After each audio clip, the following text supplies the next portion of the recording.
Please be upstanding to receive the Mayor, Councillor Mary Forojewski.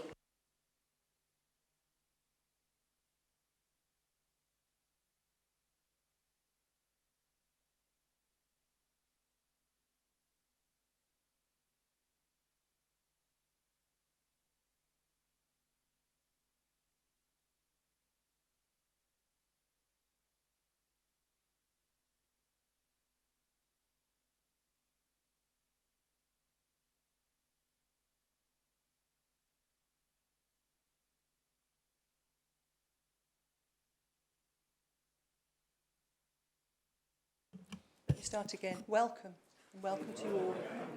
Welcome, and welcome to you all, because I think that's the theme of the night, with the amendments as we think they may go. Before we start the official business of the council, it's not on my agenda, but I would like to point in your direction Rufus.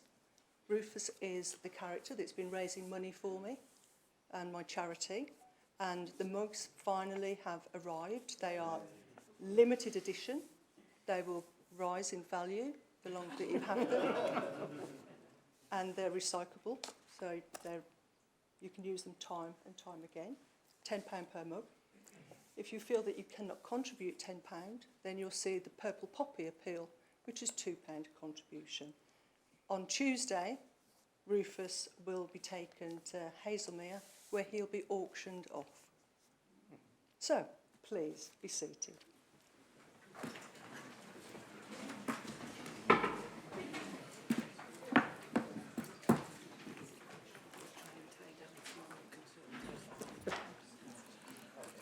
Members, I'm very aware that it's very warm, so ladies and gentlemen, if you would like to remove your jackets, please do so.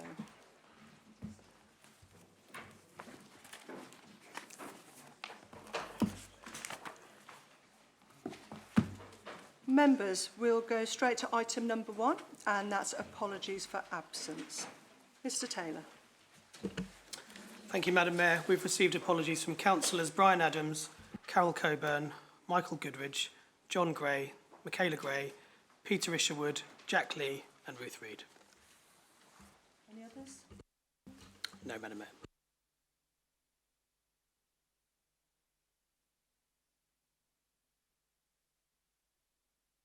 Sorry. In accordance with the Waverley Code of Conduct, do members have any non-pecuniary or disclosable pecuniary interest to declare? Mr Taylor. Thank you, Madam Mayor.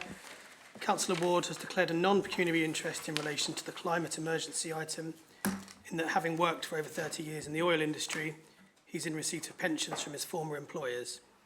These are guaranteed by their separate pension funds and in no way affected by the profitability or otherwise of the various companies, and so does not have any disclosable pecuniary interest.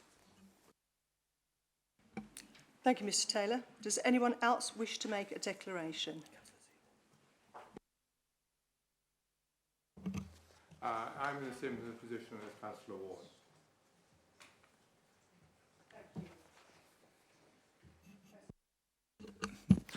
Thank you, Madam Mayor. Likewise, I'm in a very similar position to Councillor Ward. Thank you.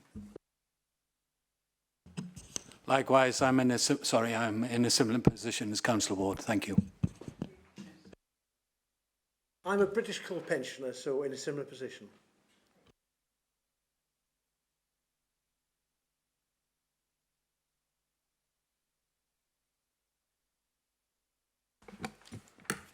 Item number 3, and that's minutes of the executive of the 3rd of September.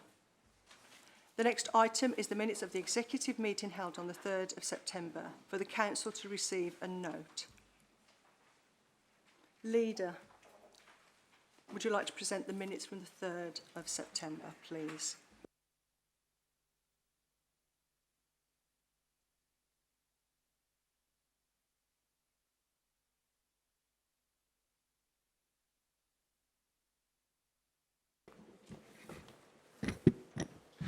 Thank you, Madam Mayor, and thank you all for turning out to this extraordinary meeting. I would like to present the minutes of the said executive, and I'm sure I have a seconder. Pleased to second, Madam Mayor. Thank you very much, Councillor Follows. The first item, as you are clearly aware, is the climate emergency item. I intend to be very brief and then ask the portfolio holder to lay out the detail of it. You will notice that this item is very concise and succinct, and you will find that this will become a trademark of this administration. It has 4 bullet points, which are quite simple. The declaration, the target date, which is vitally important to keep people concentrated, and this target date is in line with the IPCC warnings on climate. So I think it is quite vital that we have that there. A clear message that we need government help in both finance and increased powers, particularly in things like planning, in order to succeed. And the fact that we are going to set up a study group to put the details on this and that they will report back in a very finite time. Having said that, I will hand over to the portfolio holder to elaborate on the motion. Thank you.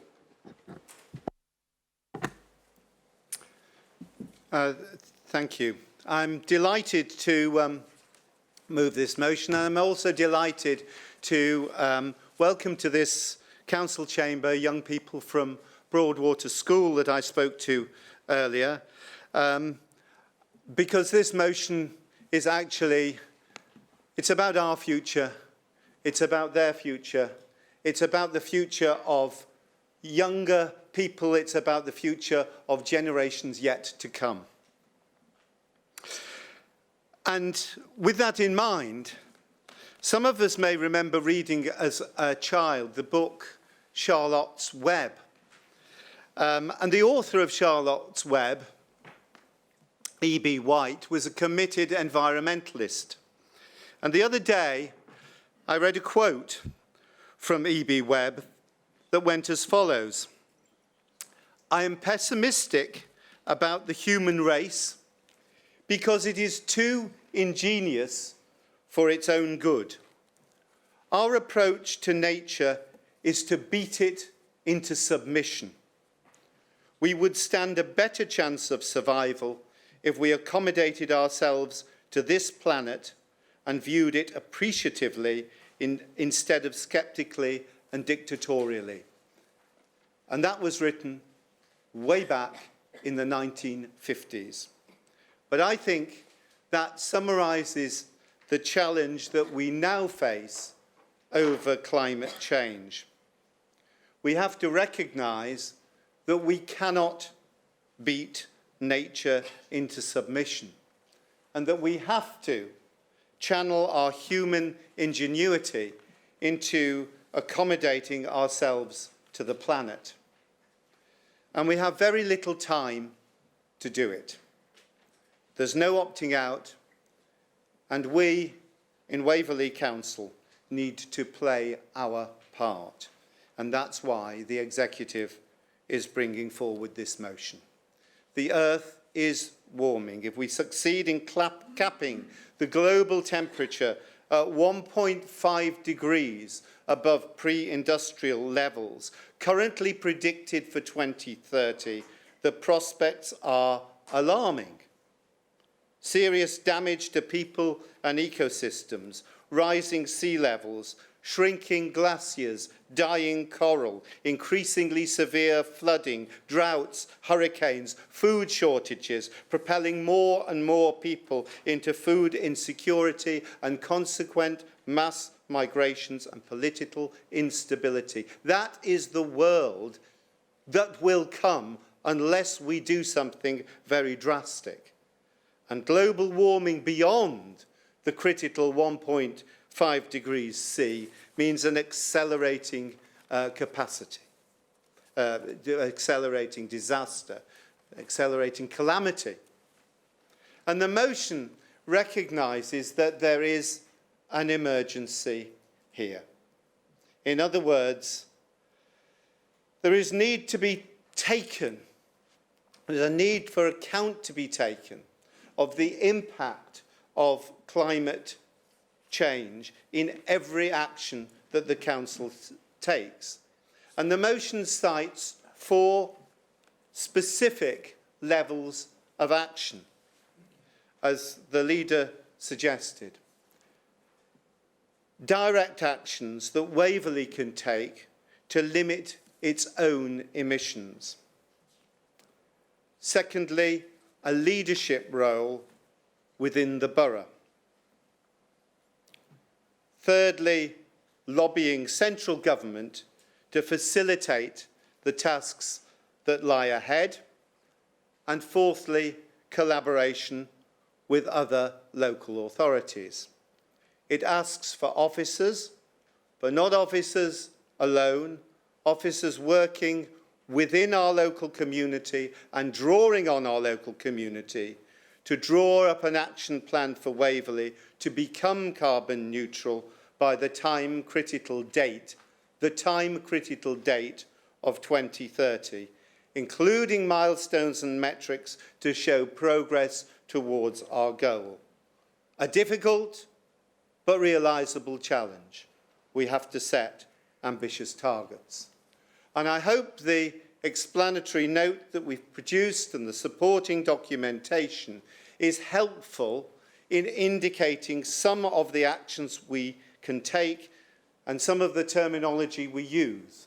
But the detail of the actions we take will need to be worked out over a reasonable period and over the 6-month period that we have set for officers to produce the action plan on the climate emergency. And so what I would say in conclusion is that whatever uncertainties we may have about the route that lies ahead, we cannot opt out of the growing movement across our country and across the world to take our climate crisis seriously. There has never in my lifetime or before my lifetime been a more important time to think globally and act locally. And I beg to move the motion. Thank you, Councillor Williams. Before I call for speakers, I've noticed there is an error on the second part of the recommendation on page 2 of your agenda. The word with at the end of the sentence should be within. Can we please take this without any amendment or debate? Is that agreed? Agreed. Thank you. I'd now like to call on Councillor Penny Rivers. Thank you, Mayor. Young people are definitely leading the way, showing us the way on this issue of climate emergency. And it is great to see Broadwater students here tonight to watch us in our considerations. It is their future that depends on what we do in the present, and the present is now. We all need to adjust our lifestyles and live more simply so that the world may simply live. The 2030 target may be missed, but without a target, we will certainly miss. So I support the motion. Thank you. Councillor Follows. Point of order, Madam Mayor. Was that the seconder speaking? I wasn't sure who was the seconder to the motion. Or the leader was the proposer and you were the seconder. Sorry. Okay, I understand. Thank you. Follows. Please continue. Thank you, Madam Mayor. Before I start, I'd just like to indicate my wish to call for a recorded vote by roll call at the conclusion of the last speaker of this debate, just for your reference. I'm not going to take up members' time by repeating the words of my colleague, Councillor Williams, and also Mayor of Godalming, Councillor Rivers, but I would like to commend the portfolio holder for environment for his diligence on this matter and for his speech. My relatively short time in the chamber, it's actually a distinct pleasure to hear items spoken about with such significance, delivered with a genuine passion and a commitment to the task at hand. And I have absolutely no doubt the working group itself, which will also be chaired by Councillor Williams, with the support of members of the executive, officers and other members of this chamber, will deliver on what this motion has said. I'm very proud that we've been able to bring this to the chamber today, and for many of us on the executive, it builds upon an equivalent motion at Godalming Town Council that we've been working on. And I'm also very pleased to see the upcoming town and parish motions right across Waverley to bring about a similar emergency motion. I would also at this point like to thank members of the opposition who did actually constructively engage with us on this motion, and in particular Councillor Seaborne. Executive is committed to ensuring that this motion is not just gesture politics, as we've seen at organisations such as Surrey County Council, and we are further committed to ensuring that the group created by this motion to drive our response and the officers that will be supporting it will be appropriately empowered to undertake that work. The response to this motion must become part of the fabric of everything this council delivers for its residents, and we must become a leader in our communities. I believe following the elections, I still have the somewhat dubious honour of being the youngest member of this chamber, though probably not today the youngest in the room, which is very nice to see. This motion is part of a growing tide of recognition globally and locally, and ultimately the delivery of this motion is important not just for us here as councillors, not for even for the young people in the audience, but actually for the next generation, those that follow and those that follow that. Madam Mayor and members, on behalf of the rest of the Executive and of the Liberal Democrat group, I heartily endorse and commend this motion to you and hope that you will all give it its full support. Thank you. Thank you. Councillor Ells. Jenny Ells. Thank you very much, Madam Mayor. I would just like some assurance, if that's at all possible to give, that the support that we give to our voluntary sector and to other discretionary services will not be affected cost-wise. I'm sure savings must be found in order to afford this ambitious aspiration, which is a very welcome one, I'm sure, to this borough. But it does concern me that it's a very costly exercise, and I would really like to be assured that, as I said, our voluntary grants to the voluntary sector and our discretionary services, which are so important to the residents of our borough, will not be the first to go. Thank you. Thank you, Councillor Ells. Next is Councillor Potts. Madam Mayor, thank you very much. The Conservative group have taken a very long and hard look at this proposal before us this evening, and to Councillor Follow's points, yes, we have already engaged, and Councillor Seaborne has engaged at length with Councillor Williams, and so I think so at this stage what I do want to do is make it absolutely clear that the Conservative group support in principle the declaration of a climate emergency proposal this evening. But I think to go on and just really summarise that whilst carbon neutrality is desirable, we actually believe that setting a specific date prior to the results of a study, and I know that Councillor Williams has gone into detail on that, but prior to any study is premature, and it is somewhat putting the cart before the horse. We believe that a proposed study should be the real vehicle for shaping this proposal. And actually, by deferring the selection at this point of a date, it may well be that we're able to work to an earlier date than 2030. So I think we need to be really mindful of that. We've circulated an amendment, and Councillor Seaborne will be proposing that in due course, but that is where we sit on the position at the moment. Thank you, Madam Mayor. Thank you, Councillor Potts. Councillor Seaborne. Thank you, Madam Mayor. I think we'll probably start by asking Democratic Services to produce a proposed amendment. I'm pleased to propose an amendment, and I believe I have a seconder. Thank you, Madam Mayor. Councillor Seaborne has me as his seconder. Thank you. So, just for absolute clarity, so that I don't get cut off in midstream, how many minutes do I have? 6? Right, okay, so it's going to be a little quick. Let me start by thanking the Executive for issuing the supplementary paper produced to support the recommendation before us as a result of our request at the last Executive meeting. It provides a limited explanation of the various ways in which carbon neutrality can be achieved and accepts that objectives should be SMART, i.e. specific, measurable, achievable, relevant and timed. But in the context of our debate, we would argue that the widely used alternative to relevant of realistic is all important for this discussion. I'll explain why in a moment. The executive recommendation before us, viewed with the support of the supplementary paper, the recommendations are now reasonably specific.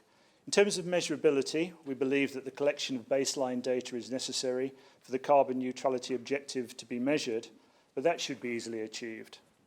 Of much greater concern at this point in time are the aspects of achievability and realism.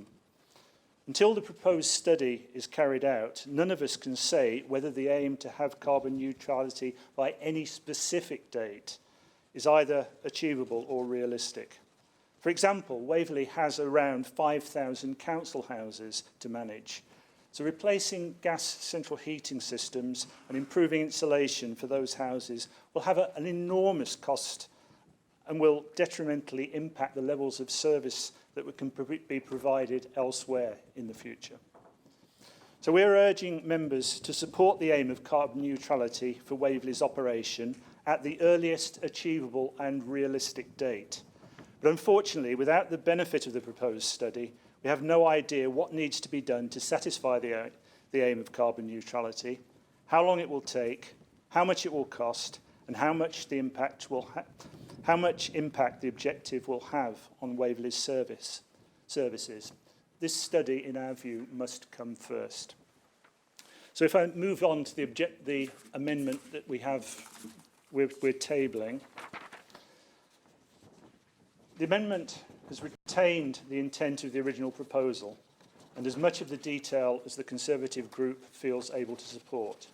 What it seeks to do is to make a fundamentally good set of recommendations even better. First and foremost, the initial recommendation remains untouched. A climate emergency requiring urgent action needs to be declared. Secondly, we firmly believe that until a detailed study has been completed, shared and debated, it is totally inappropriate to set an absolute deadline for carbon neutrality. Consequently, we have moved the recommendation to carry out the study to above the remaining items. Our revised wording requires the study to deliver 4 outcomes: delivery of a set of baseline data against which we can plan and measure performance and progress, a proposed date against which the Council's operation can be adjusted with the aim of achieving carbon neutrality, a set of actions which will underpin the aim of carbon neutrality, and an estimate of the costs and impacts of future service delivery of the proposed set of actions. The third recommendation is to agree an achievable and realistic target date for carbon neutrality once we have the report. The fourth recommendation is a necessary piece of drafting to bring clarity to the Executive's proposal, which blurs the clear division between delivering carbon-neutral Waverley Council operations and taking a leadership role in encouraging residents and other stakeholders to pursue a carbon-neutral path. Both aspects are exceedingly important, but they are separate. And finally, the amendment includes the original wording about the need for government support, changing only the last few words in line with the rest of the amendment. Fellow members, we will shortly be discussing the proposed new strategy for this Council's activities. The battle against climate change will certainly require sacrifices. If we do not understand what those sacrifices are and the impact they will have on our other services, how can we possibly have a meaningful debate about the Council's future intentions? So I commend this amendment to you. I hope it will be taken in the constructive way it is offered, and I'm sure there's going to follow a healthy debate. Thank you, Madam Mayor. Thank you, Councillor Seaborne. Councillor Seaborne has put before you an amendment and has a seconder.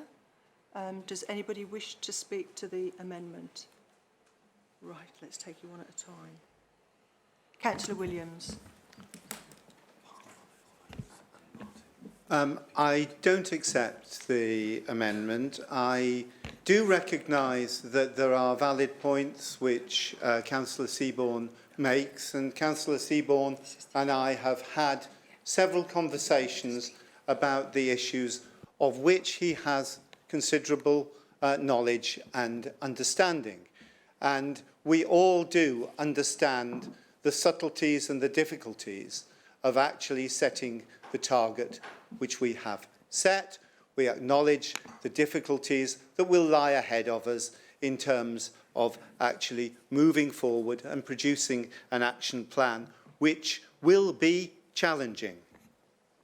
However, what the Conservative motion proposes to do, essentially, in a nutshell, is to replace the date of 2030 by the phrase, the earliest achievable date.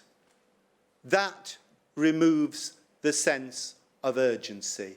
That lets down the young people who are sitting in that public gallery. It lets down young people and future generations on this planet. 2030 is a time-critical date.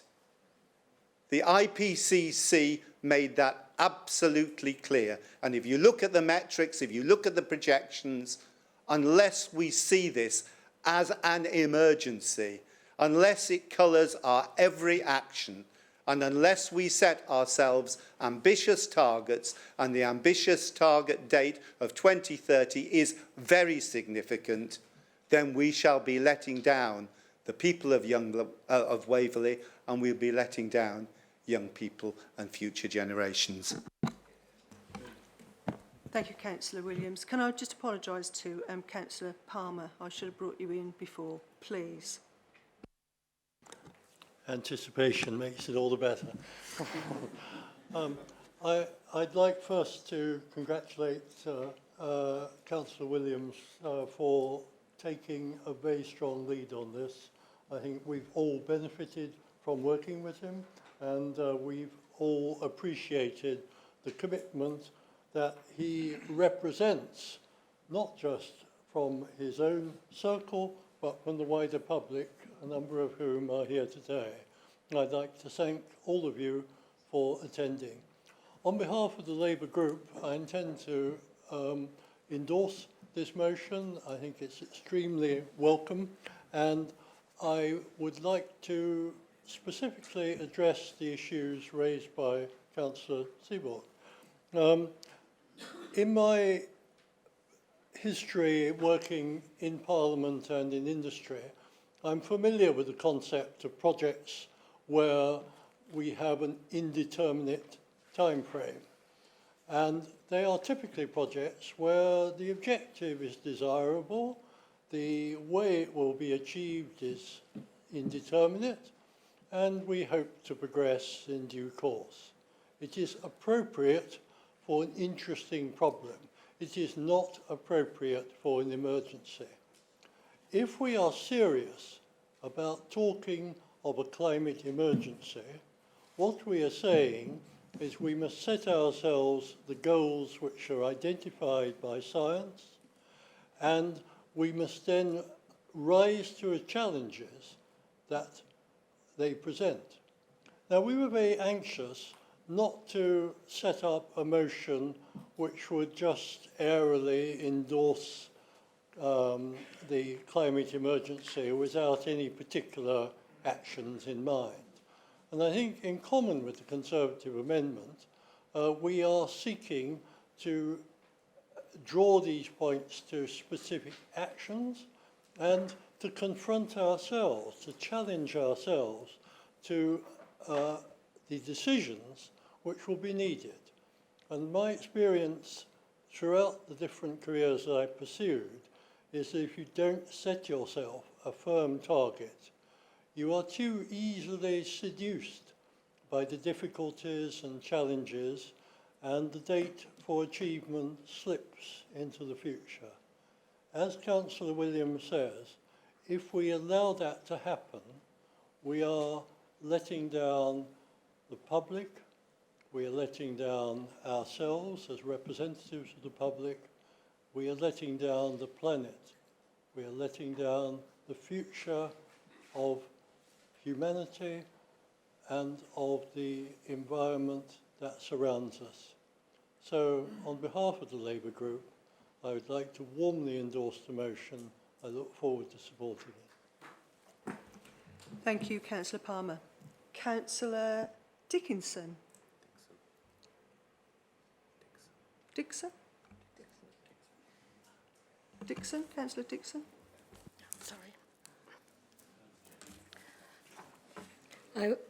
I would like to congratulate Councillor William for bringing this recommendation to the Council, and I wanted to pass on some good news that was shared with me by the Parks and Countryside team this week. I know many of you will be familiar with Farnham Park, so I hope you'll be pleased to hear of a programme of tree planting in October of this year by the Parks and Countryside team of Waverley Borough Council. 50 new trees are going to be planted behind the Mike Hawthorne Lodge, and 7 new trees are going to be planted along the historic avenue, together with maintenance to ensure the lasting legacy of one of Farnham's best-known sites for future generations. These 57 trees will, I estimate, live at least 40 years, and over this lifetime will sequester 57 tonnes of carbon dioxide, and even in their first year as saplings, 57 trees will sequester 0.3 tonnes of carbon dioxide from Farnham Councillor Town. Dickson, I'm really, really sorry to interrupt you. I'm just trying to stick with the protocol. Yes. Do you wish to speak to the amendment? No. Because that's what we're discussing now. If No. not, you can always come back with your comment about the trees in the full debate. I didn't ask to speak to the amendment, sorry. Yeah. It's okay, you can come back. Okay, thank you. Thank you. Thank you for your tolerance. Councillor Martin. Thank you, Madam Mayor. Yes, I was getting somewhat confused as to whether speakers were speaking to the amendment or to the original motion. I think Councillor Palmer was talking to the original motion. However, Madam Mayor, the majority of county, district and town councils surrounding Waverley have set targets for carbon neutrality of either 2050, which is the government target for national carbon neutrality, or 2030, which, of course, as we all know, is the year derived from the 2018 IPCC report statement, but there are just 12 years to act on a climate change if the anthropogenic component of global warming is to be kept within 1.5 degrees. In our view, for a borough council to merely adhere to the government's 2050 target certainly demonstrates a lack of ambition. However, each council has different circumstances to manage. Sharing a common, more ambitious objective date of 2030 must recognise that councils vary in size and other significantly different levels of service. Waverley, for instance, as we've heard, has a much larger housing stock than its neighbours, and this means the adoption of a common target date may expose councils to a significantly different level of effort and significantly different financial requirements and consequent impacts on future services. If we leap in with a target date, and by the way, Madam Mayor, the target date within the original motion only aims to achieve 2030, which you could describe as somewhat mealy-mouthed. But if we leap in with a target date that is not based on a firm understanding of the impacts on council services that will result from committing resources to delivering carbon neutrality, then it may well be that delivery of carbon neutrality by 2030 is neither achievable nor realistic. Our amendment sets out what we believe is a more measured and considered approach to achieving the same broad objective. We're certainly not trying to wriggle out of doing something or doing it by 2030, but we do believe that we need to have the investigation first.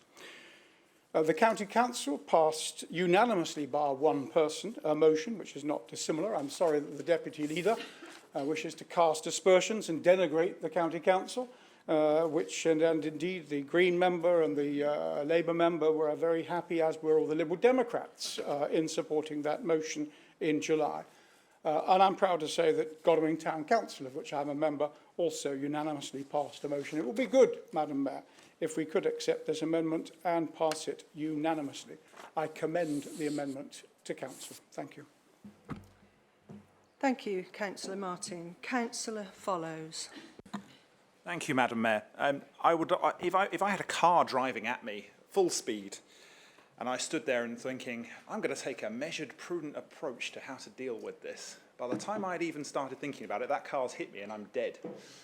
I think really that's what we're talking about here. We need to actually do something to act about consequences which we cannot change and are immutable. I'm glad you brought up Surrey County Council, because the original motion put forward to Surrey County Council, I gather, was eminently sensible. Before it was, as you are trying to do here, dilute it and take away all of its force and power. And this isn't Surrey County Council, and I don't think the members here will support such a dilution, and I entirely support the motion as it is unamended. And I think in practice, Surrey County Council is the exemplar of a county who is really putting gesture politics at the heart of their climate emergency motion, because they will sit there, have their motion, while simultaneously agreeing hydrocarbon drillings all across Surrey, and potentially even here in Dunsfold, they may do the same. So I can entirely commend the motion unamended, as Councillor Williams has illustrated. I think there is a time for prudence, and there is a time for taking your time, but one of those times is not when a car is hurtling towards you at full speed. Thank you. Thank you. Councillor John Rubini. Thank you, Madam Mayor. Yes, I'm also supporting the motion as unamended. What I would say is, quite clearly, I am Mayor of Haslemere, therefore the leader of that organisation. We too are bringing our own green emergency paper to the council to be adopted at Haslemere next week. And my opinion is that what we are doing here tonight is forming a motion that is a leader. It's leading other councils. So we are following that step because we believe Waverley are absolutely right, and this motion is set out with that time, should be adopted, as we at Haslemere are doing exactly the same, and we need that leadership to make ours work as well as everybody else's. So we take it very seriously, and I would certainly support the motion with no adoption. Thank you. Thank you, Councillor Rubini. Councillor Townsend. Thank you, Madam Mayor. I wholeheartedly support the declaration of a climate emergency, which I expect to be backed up with decisive actions. If this is simply a rhetorical style of declaration based on flimsy intent, it will not have any impact. I am a bit concerned about setting the date before we have an action plan, and looking at advice on the internet today and yesterday for councils, it is recommended that you do have your strategy in place before declaring a climate emergency and before you then know what you are actually going to do. This is the biggest threat. I accept that. Everything we care about is climate change. It is the biggest threat. In declaring a climate emergency, the council is not opting for business as usual. We are opting for drastic and large-scale change. We do have the opportunity, along with other local authorities, to make a real difference, to have a unity of purpose, and to use this time-limited, I accept a time-limited opportunity wisely on behalf of our children and grandchildren. Substantive action needs to follow the declaration immediately. As they say, talk is cheap. The actions on which we will be judged are going to be difficult, but that must not stop us. We should not hide the fact that this is about changing the way we live our lives. Virtually no one now believes the Paris Agreement of limiting global warming to 1.5 degrees centigrade is realistic. Even at that level, as Councillor Williams pointed out earlier, there will be huge impacts on our environment. Flooding, destruction of coral reefs, mass extinction of species, and huge carbon releases from Arctic ice melting. This will impact food security and ultimately peace. The target now is to keep it well below 2 degrees centigrade. However, at the moment, we're actually heading for a 3-degree increase at the end of the century, which is catastrophic. Global CO2 emissions have been increasing since 2017 after 3 years of stabilisation. The global fire alarm is ringing, and it is largely being ignored. We do need to accept that we have less stuff and to adopt a circular economy, a cradle-to-cradle approach, together with a commitment to triple bottom-line accounting that considers equally social, environmental and financial benefits. As I said, this will be hard and require drastic changes in lifestyle. We need to bring our residents along with us. We are in the fight of our lives, However, the benefits are also immense, and the opportunities for innovation in sectors like energy, farming and technology are vast, as is the opportunity for us to lead the world in a genuine net zero economy. And as an immediate and albeit small step towards this, can I also urge the current administration to progress with Local Plan Part 2. This provides us with an instant opportunity to have policies that protect our environment, our countryside and its biodiversity. Development is one of the main drivers of climate change.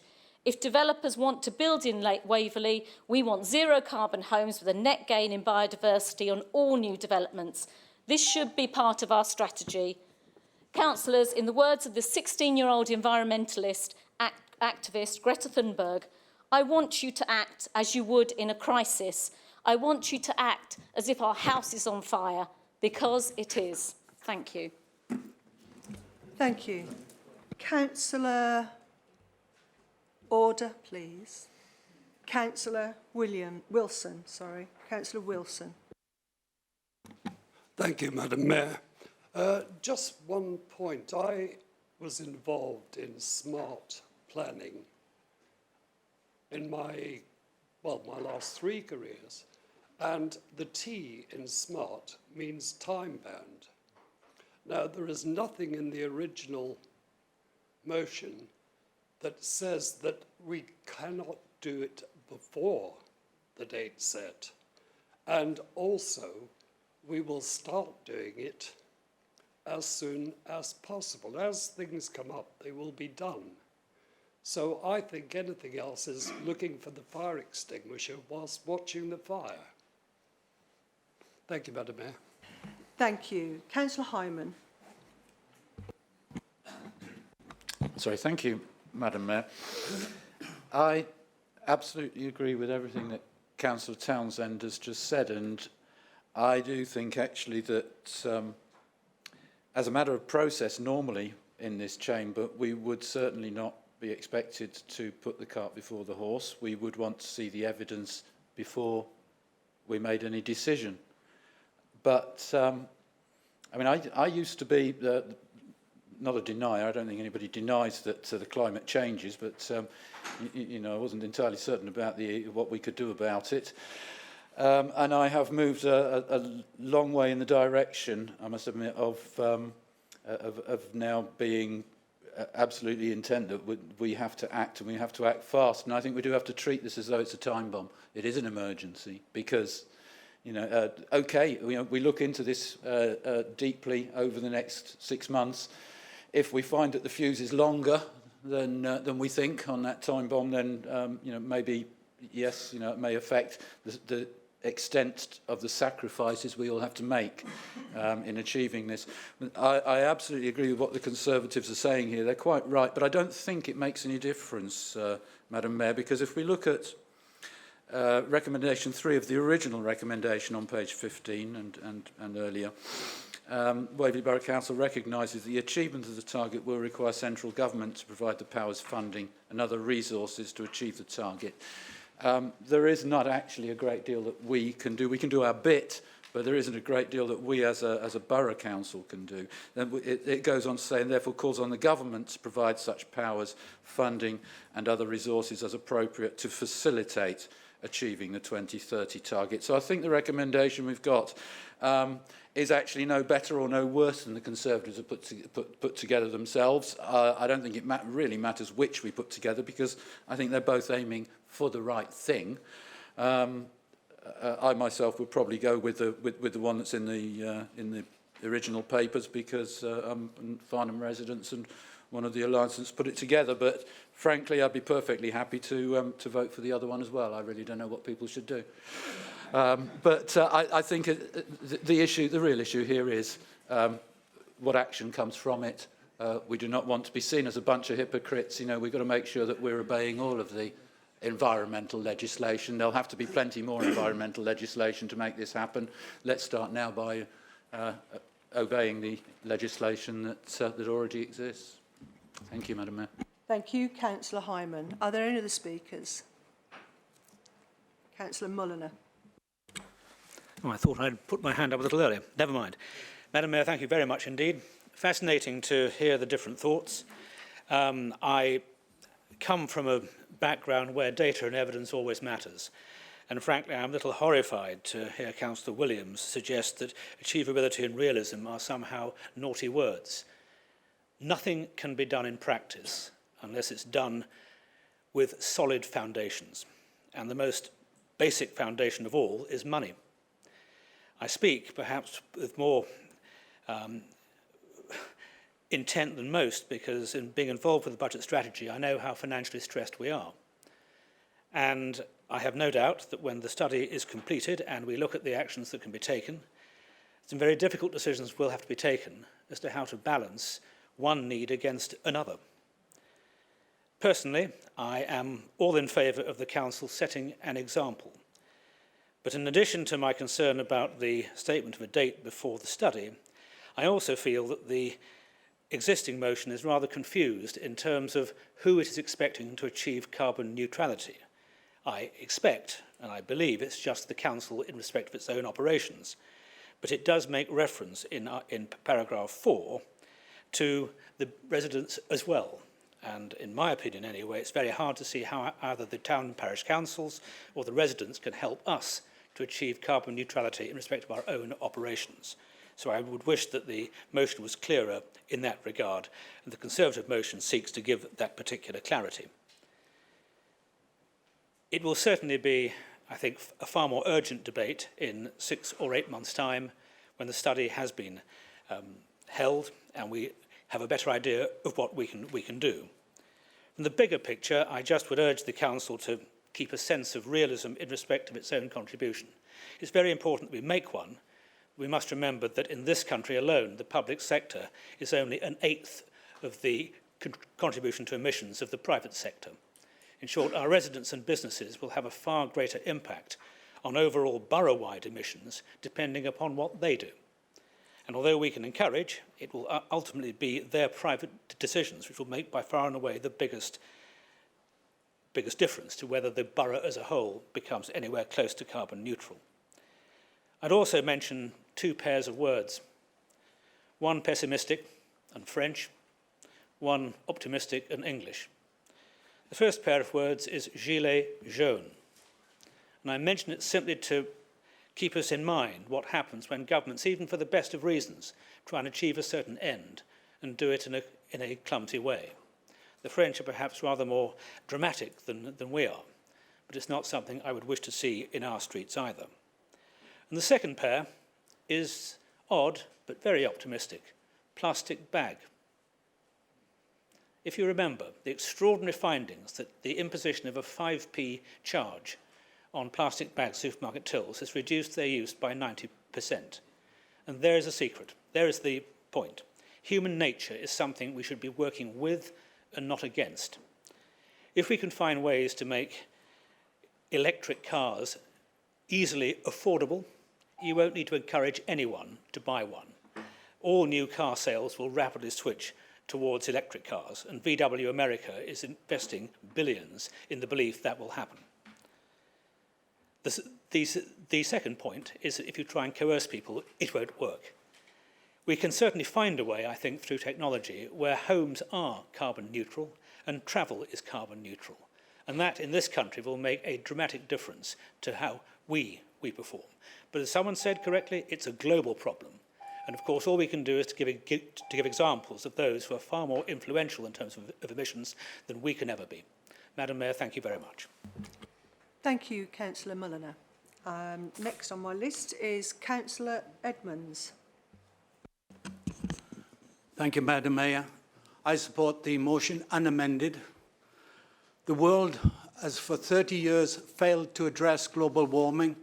It's time that Waverley played its part. There are plenty of solutions out there that need implementing. For too long, we've rejected these solutions. Thank you. Thank you. Councillor Rosamond. Thank you, Madam Mayor. I'm very disappointing that we seem to have an amendment for an amendment's sake. If you actually look at what is taken to be achieved is a study over 6 months, which is what is in part 4 of the motion before us, the original motion. I support the original, and I don't like the way that we keep being told we don't know what we're doing because we're new to it in some other terms, because we have a vision. We're trying to do what we think is right. And it's interesting, the previous administration didn't think about declaring a climate emergency when they clearly have so many experts amongst them. The election in May showed the electorate wanted a change, and that's what they've got. And when it comes to the 5p charge on plastic bags, that was actually proposed by the President of the Liberal Democrats. Thank you. Thank you, Councillor Rosamond. I'd like to move now to Councillor Hess. Actually, I don't want to talk to the amendment. Can I save my point till later? Thank you. Thank you. Do I have any other speakers?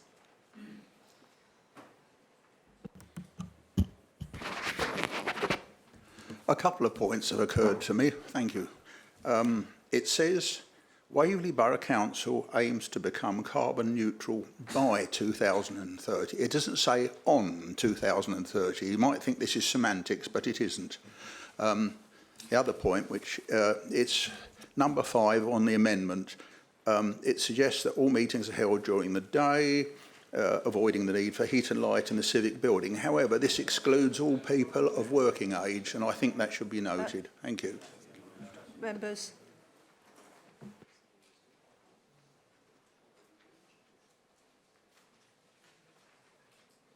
Any other speakers to the amendment? Can I ask Councillor Edmonds to turn your mic off, please? May I ask as a sort of point of order, actually, or explanation as to what is the point 5 that's written in different text? Is that the whole thing, or is it nothing to do with it? It's a completely separate amendment That hasn't been yet proposed. that hasn't yet been proposed, correct? Thank you. Thank okay, you. so the last speaker did not understand that. In fact, that I just thank you. Thank you, thank you. Members, if we can get back to the debate, this is going to be a long evening. Councillor Julia Potts, you have seconded this and you have an opportunity to speak if you so wish. Madam Mayor, thank you. I will keep it extremely brief because there have been a number of people and members who've already spoken on this. I think, as I say, it's just important to understand that we're not trying to kick this down the river or dilute it in any way. What we're saying as a Conservative group is that we're fully supportive of the calling of a climate change emergency. What we would like to see and what we're proposing within the amendment, which other members have spoken about in detail, is that the 6-month study needs to be completed so that we are in full possession of all the facts. And as I said earlier, it may well be that there are a number of areas that we find mean that we can, once we've got the findings of the study, that we can actually work to an earlier date than 2030 and be even more ambitious given the issues that we face. And that is what we're trying to make sure is made very clear to everyone listening. Just hold it there. Please, members, when a member is speaking, can we please refrain from having conversations to allow the speaker to be heard? Thank you. Please continue, Councillor Potts. Madam Mayor, that's all I wanted to say. I hope that despite certain members choosing to speak as I was trying to speak and sum up as seconder, that the councillors did manage to hear that. I think we've made the point very clearly, and I hope that the amendment will be supported in the spirit in which it has been proposed this evening. Thank you. Thank you, Councillor Potts. Are there any other speakers? I think we've aired this very well. There's been some good points. I would now like to ask Councillor Seaborne, who proposed the amendment, if you'd like to sum up. Thank you, Madam Mayor. I don't propose to say very much. You can tell from the debate that people clearly understood what we were proposing and have taken positions on it. I was interested by the Deputy Leader's analogy to having a car hurtling at me, but I would point out that the existing motion actually says we're not going to jump out of the way for 6 months anyway. You know, the action doesn't start until the study has been put forward. So we are actually standing there trying to work out whether to jump left, right, or over the top of the car that's coming at us. And nothing is going to change in terms of what we do, whether we set a date now or we set a date in 6 months. The argument is that we are making is that that date in 6 months' time will just be more informed. Councillor Mulliner made an excellent point that our principal contribution is actually in leadership rather than absolute delivery of zero carbon operations, because our operations are actually relatively small in the greater scheme of things. So leadership includes making wise decisions that take into account the whole picture. I know we're going to have a recorded vote on this, and you know, if in 5 years' time the consequence of setting an absolute target that is maybe not realistic and achievable could be that we can't build anywhere near as many council houses as the administration would like to deliver, we'll be down on record. We want to understand what impact on the programme down the road, setting an absolute date. Well, no, we're prepared to set an absolute date. What we're arguing is that it should be a thought-through date rather than a date that's being given to us for the reasons that Councillor Martin explained to us. So I think we all absolutely get it. I commend the amendment to you. It will be interesting to see which way the vote goes. Thank you, Madam Mayor. Thank you, Councillor Potts. I'd now like to go to the leader. Thank you, Madam Mayor. Well, an interesting debate. If I can pick up a few things from those who are keen on this amendment. The obvious one, which has been picked up before, is smart. If you're going to praise things and bring out the idea of being smart, the idea is that you use all the bits and don't just select them and drop the time off the end. This is time critical. This is something that everybody appreciates. Internationally, there is this 11, 12-year time scale where things are definitely going to get much worse, and we need to do something. Every schoolboy who takes his homework home knows it has to be in by tomorrow or there's trouble.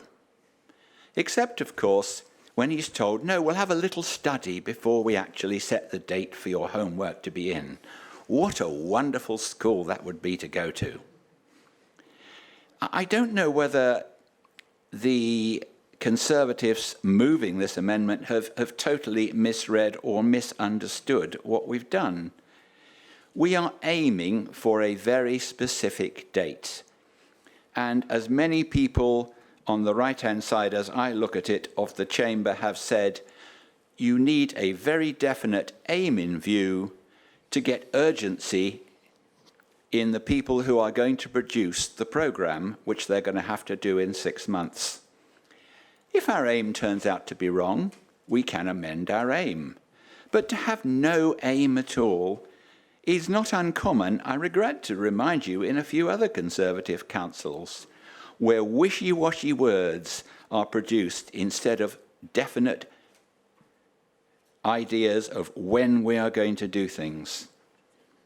I really loved the words of the Deputy Conservative leader, mealy-mouthed, except I think he applied it to the wrong set of words.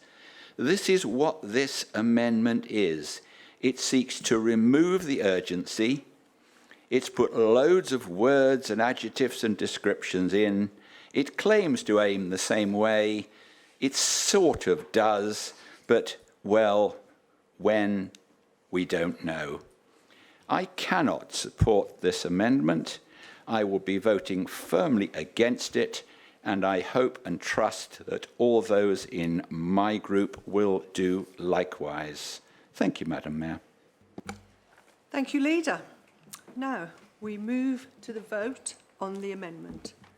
I believe we've had, no? Okay. Speak on the main motion. Sorry? Does anybody want to speak on the main motion? Does anybody wish to speak on the main motion? No? Of order, Madam Mayor. You moved to deciding on the Yes. amendment first. Yes, I know. I know. I was being lenient to the advice I was given. Please don't shake your head. We now move to the vote. Can you... Madam Mayor, was it said that we're going to have a recorded vote, or does that have to be moved? Madam Mayor, I think the recorded vote was for the main motion. We didn't make a request for a recorded vote for the amended motion, the amendment. May I have a recorded vote, please, Madam Mayor? Do you have support? Do you have supporters for a recorded vote?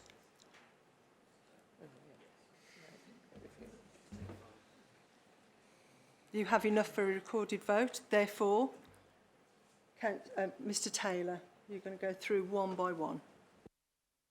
Thank you, Madam Mayor. So when I call your name, please say whether you're voting for, against or abstaining.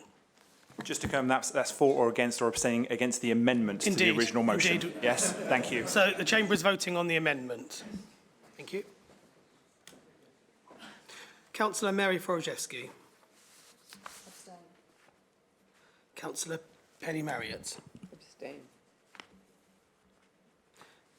Councillor Christine Baker.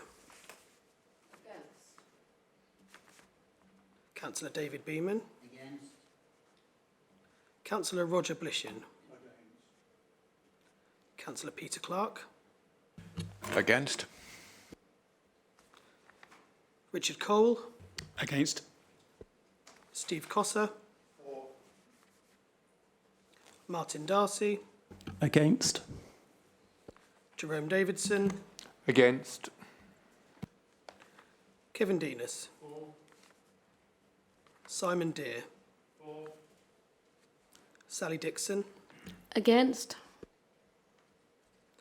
Brian Edmonds. Against. Patricia Ellis. For. David Else. For. Jenny Else.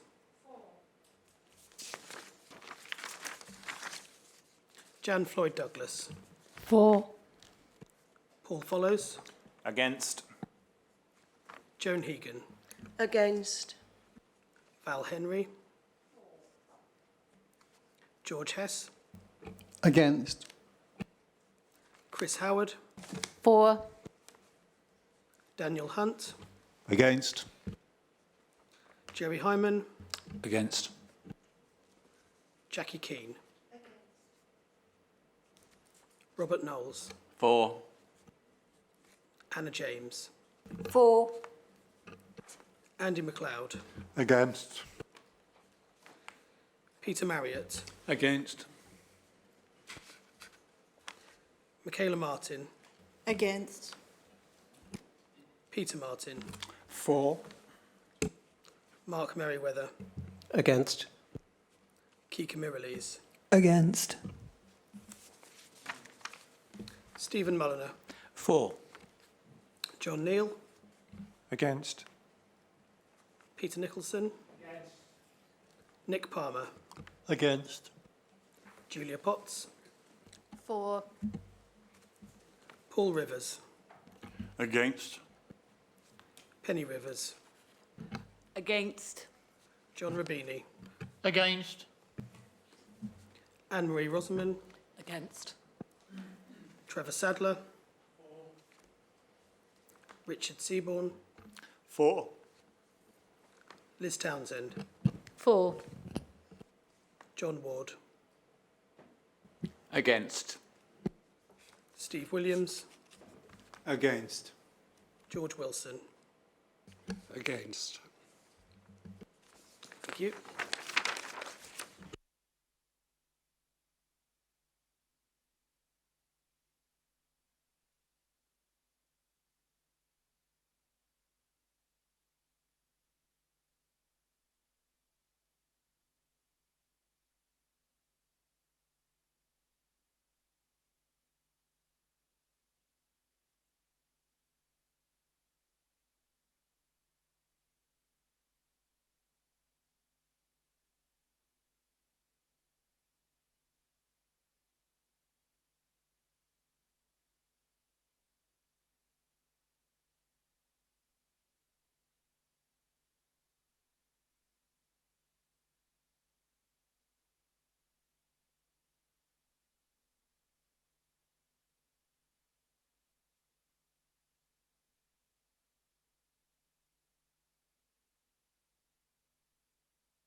Members,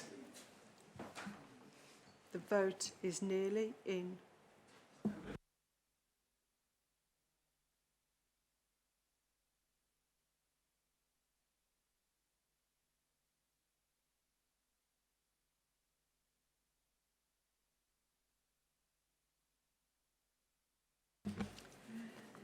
Members, the vote is as follows. 17 for, 30 against, 2 abstentions. The amendment is lost. Therefore, I would like to return to the main debate and go to Councillor Dickson. I believe you had a couple of points that you would like to make.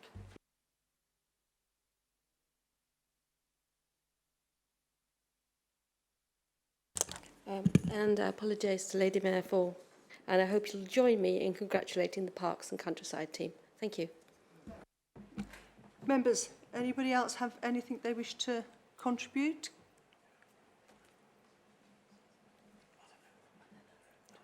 Councillor Mulliner, followed by Councillor Knowles.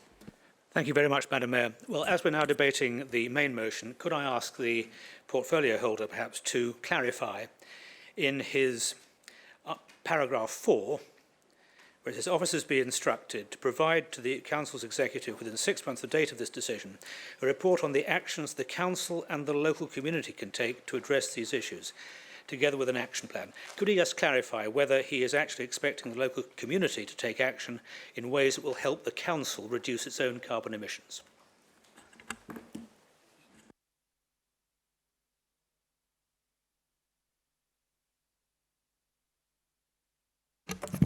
Thank you very much, Madam Mayor. And I would like to move an amendment. I'll go straight to that, looking at the time, how long we've been, rather than do a long lead in, and I have a seconder. I'm happy to second the amendment. Madam Mayor, I wish to move an amendment to the business we've been called together to debate by adding a 5th clause as set out in the amendment. I think some members have already looked at that wasn't part of the previous, which is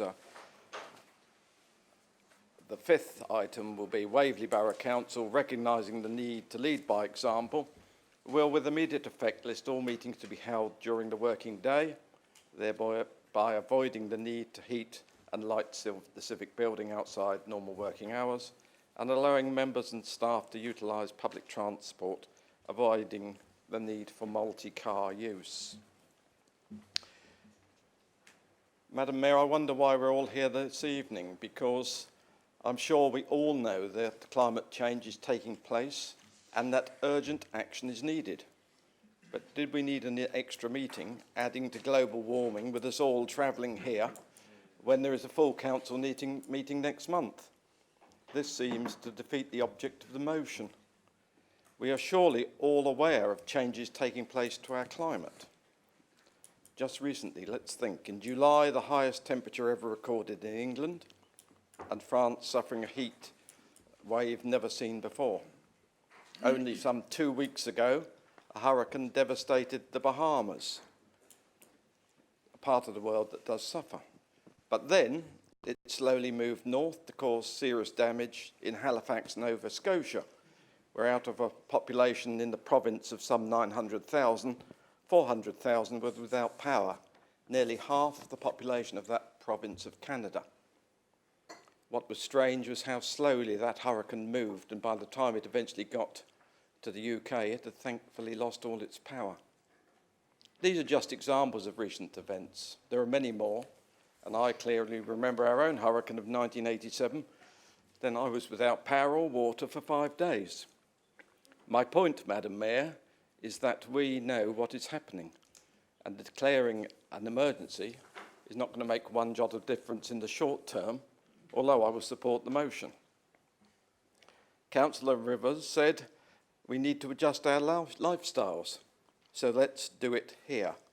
That is why I'm tabling the amendment to do something, to lead by example. Why on earth do we meet at night, especially in winter, keeping hundreds of lights burning in this building, heating the chamber and offices at full power, and with members forced to use motor vehicles to attend, as public transport, certainly to Hazelmere, stops just as the meeting starts. By changing to daytime meetings, we can show that we do care and are genuine, and are taking action now to save on energy and emissions. I commend the amendment to Council. Thank you, Councillor Knowles. Councillor Dear, you have 4 minutes. Thank you, Madam Mayor. This seems to me a simple, straightforward and immediately implementable idea that will save on staff costs, running stock costs, emissions as a result of its implementation. Is that not what we're here for? Is this not what, is this, if this is an emergency, these are emergency measures. It seems to me a highly laudable and very practical suggestion. Thank you, Councillor Dear. Now, once again, we're talking to the amendment. So I have Councillor Williams next on my list. I really don't want to spend time discussing the detail of this motion. This is the issue. This is the kind of issue that may be considered in the action plan. There are connotations, clearly, to implementing a solution which actually effectively debars anybody from participation in the council who is not either retired or self-employed. But let's debate that. Let's consider that as part of the actions in the action plan. Thank you. Councillor Follows. Yes, very quickly. Also just say that is absolutely the sort of thing the action plan will be looking at. And I think actually if you compare the 2 amendments we've seen tonight, one says we need to sit and cautiously think about it. And the other one says, let's just do something really, really quickly that we haven't really thought of. I think in practice, you might as a group need to decide where you actually are on this issue and then come back and have a word with us. Thank you. Thank you for the advice. Thank you. Thank you. Members, now. Next on my list, MacLeod, please. Councillor MacLeod. Thank you, Madam Mayor. I understand Councillor Knowles' objectives here, but I also understand the comments made from my colleagues. There's actually a much better solution, which Surrey County Council has already adopted, which is meetings using technology via Skype. I think we should be doing that. That involves travelling to the office during the day as well in the evening. That's a much better solution to this problem, and it overcomes the problem of only working people. And incidentally, Surrey has all its meetings during the day, so that would be a big problem for Councillor Martin, myself, Councillor Rivers, if all the meetings at Waverley were during the day as well. Thank you, Madam Mayor. Thank you. Councillor Palmer. Councillor Williams has made my point, so I won't detain the council. Thank you. Councillor Hyman. Thank you, Madam Mayor. Yes, this really is about why we're here. We're here to serve the residents and listen to the residents. And like with the last motion, where actually 2030 is a year that the residents and Extinction Rebellion had asked us for us to aim for, and so it's part of the reason why 2030 was there as the aim. Similarly, I think we have to think of the residents here. They can't come to meetings that are during the day. We are doing this. The whole point of this item is because it's for the children and it's for our children's children. If there is a ticking time bomb going on, we've got to make sure that we don't allow it to go off. Do they really want to have a council that's full of geriatrics only? And I think, I mean, obviously, I wouldn't be able to attend, so meetings would be far shorter. But that is probably the only positive in this amendment that I can see. Thanks. Thank you, Councillor Hyman, for putting a bit of humour into that. Thank you. Councillor Baker. Thank you, Madam Mayor. With regard to public transport, I live in Hambledon. We have buses 3 days a week. So if you'd like to make the council timetable fit in with the buses, that's fine by me. Thank you. Councillor Townsend. Thank you. I think sorry, Madam Mayor. I think that the discussion around this particular motion just shows how difficult it is when you actually get down to the nitty-gritty of actions, the unintended consequences that can occur. And I don't actually, I must say, I don't actually support this motion at the moment. I can't support it because it is something that is needed in a far more open and wide action plan. However, it is an action and these type of actions that we will need to discuss and we will need to make very clear to our residents. I am concerned that we have not got our residents along with us at the moment, and whilst we may be passionate about aiming for some of these changes and want to, we do have to bring people along with us. And the discussion around this very simple thing about, shall we meet in the day, shan't we? Well, we've got to get a bus, well, we've got to use the car. You know, these all have impact on our emissions. And it just goes to show how complex and how it is so necessary to get down to the nitty-gritty and the detail of this in order to achieve some drastic change for ourselves, future generations of this planet. Thank you. Thank you, Councillor Townsend. Councillor Wilson. Thank you, Madam Mayor. Looking at the amendment, two things struck me. The first one is that we would probably find, as we research this, that an improvement in public transport is something that would be pressing for. We need to take cars off the road. Also, eco-friendly ways of getting power into this place in the way of heat and light. There's another thing we would look at. But I do think that the motion as it stands would preclude anybody in work from taking any part in our debates in any way. So I think it must fail on that alone. Thank you, Madam Mayor. Councillor Beeman. Yes, thank you, Madam Mayor. I think I'm the, I may be corrected, but I think I'm the only one in this room who's actually come by public transport tonight. So therefore, in some ways, I have quite a lot of sympathy with the proposed amendment. Although I have to say that really I'm lucky living in Farnham in the sense that I have a reasonable public transport service, although to get home is quite difficult from night meetings. But I do have to bear in mind that, you know, our public transport system is quite poor. And in reality, if we do pass this motion as it stands, whilst I may singularly applaud it, I think it would create great difficulties for many people. Thank you, Councillor Beeman. Anybody else? I would now like to go back to Councillor Knowles, if you wish to sum up. Thank you very much, Madam Mayor. I think some of the remarks have now been very revealing. And some of the things that have been said. The County Council, of course, does meet during the day. Many of our neighbouring districts also meet during the day. And we may have eco-friendly lighting. The most eco-friendly lighting is when it's switched off. And if we weren't here at night, then perhaps we wouldn't need it on. But the opportunity to do something now has been given to the Council, and we'll see who wants to do something and who doesn't. Thank you. Thank you, Councillor Knowles. Leader, would you like to sum up? Thank you, Madam Mayor. As one of the geriatrics in the chamber, I have a lot of sympathy for this idea. I would love to be tucked up in bed with my mug of cocoa at the moment, rather than being here. Indeed. However, there we are. Mug of cocoa notwithstanding, I am actually not going to be able to support it because whilst it would be great self-interest for me, at my declining years, I want to see more young people in this chamber sitting around these chairs and desks.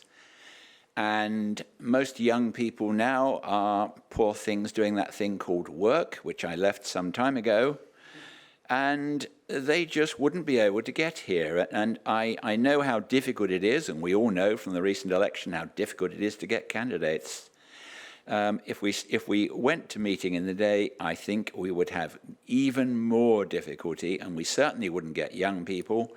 You'd probably get more people even older than me, which you may not greatly wish.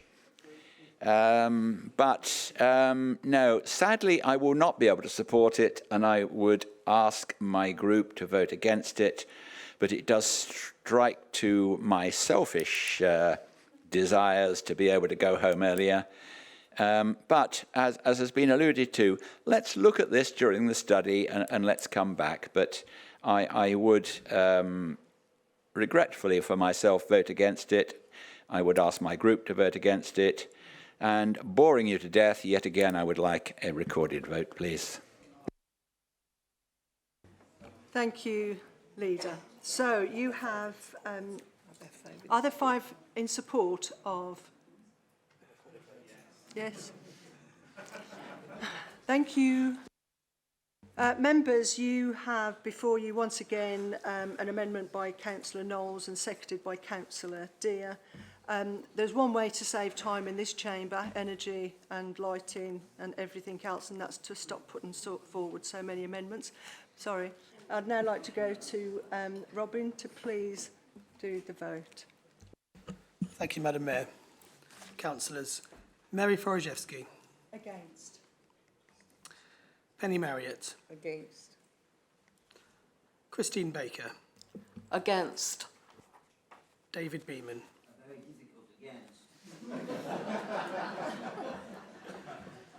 Roger Blishan. Peter Clark. Against. Richard Cole. Against.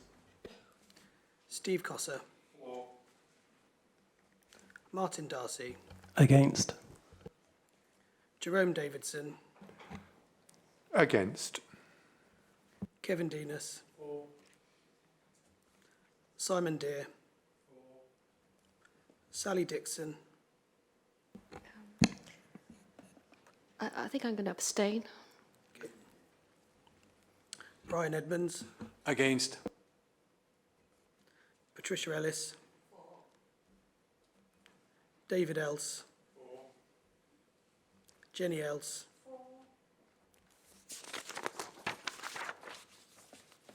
Jan Floyd Douglas. Abstain. Paul Follows. Against. Joan Hegan. Against. Val Henry. George Hess. Against. Chris Howard. Abstain. Daniel Hunt. Against. Jerry Hyman. Against. Jackie Keane. Robert Knowles. For. Anna James. For. Andy MacLeod. Against. Peter Marriott. Against. Michaela Martin. Against. Peter Martin. Abstain. Mark Merriweather. Against.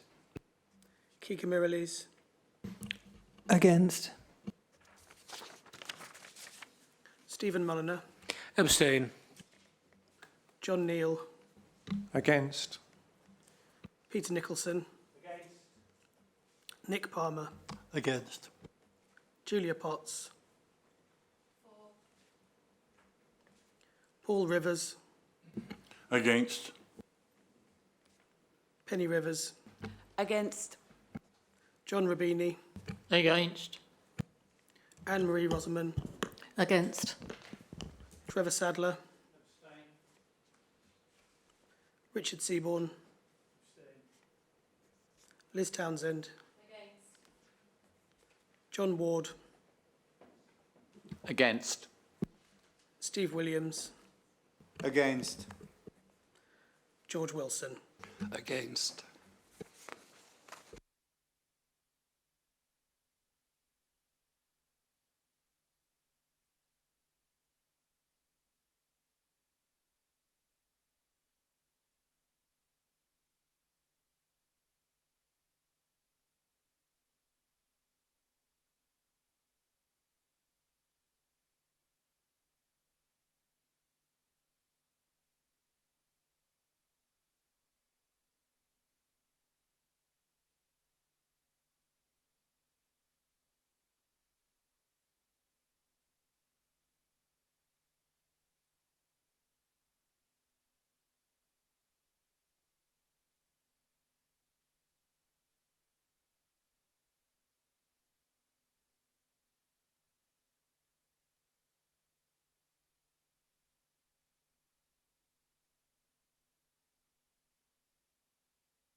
Members, for the second time this evening, the vote you've all been waiting for.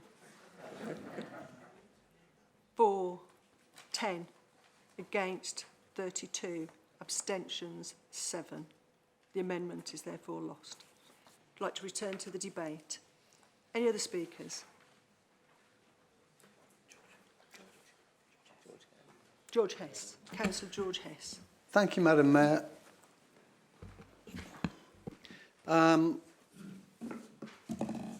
We're all aware that our towns are gradually being encircled by new developments.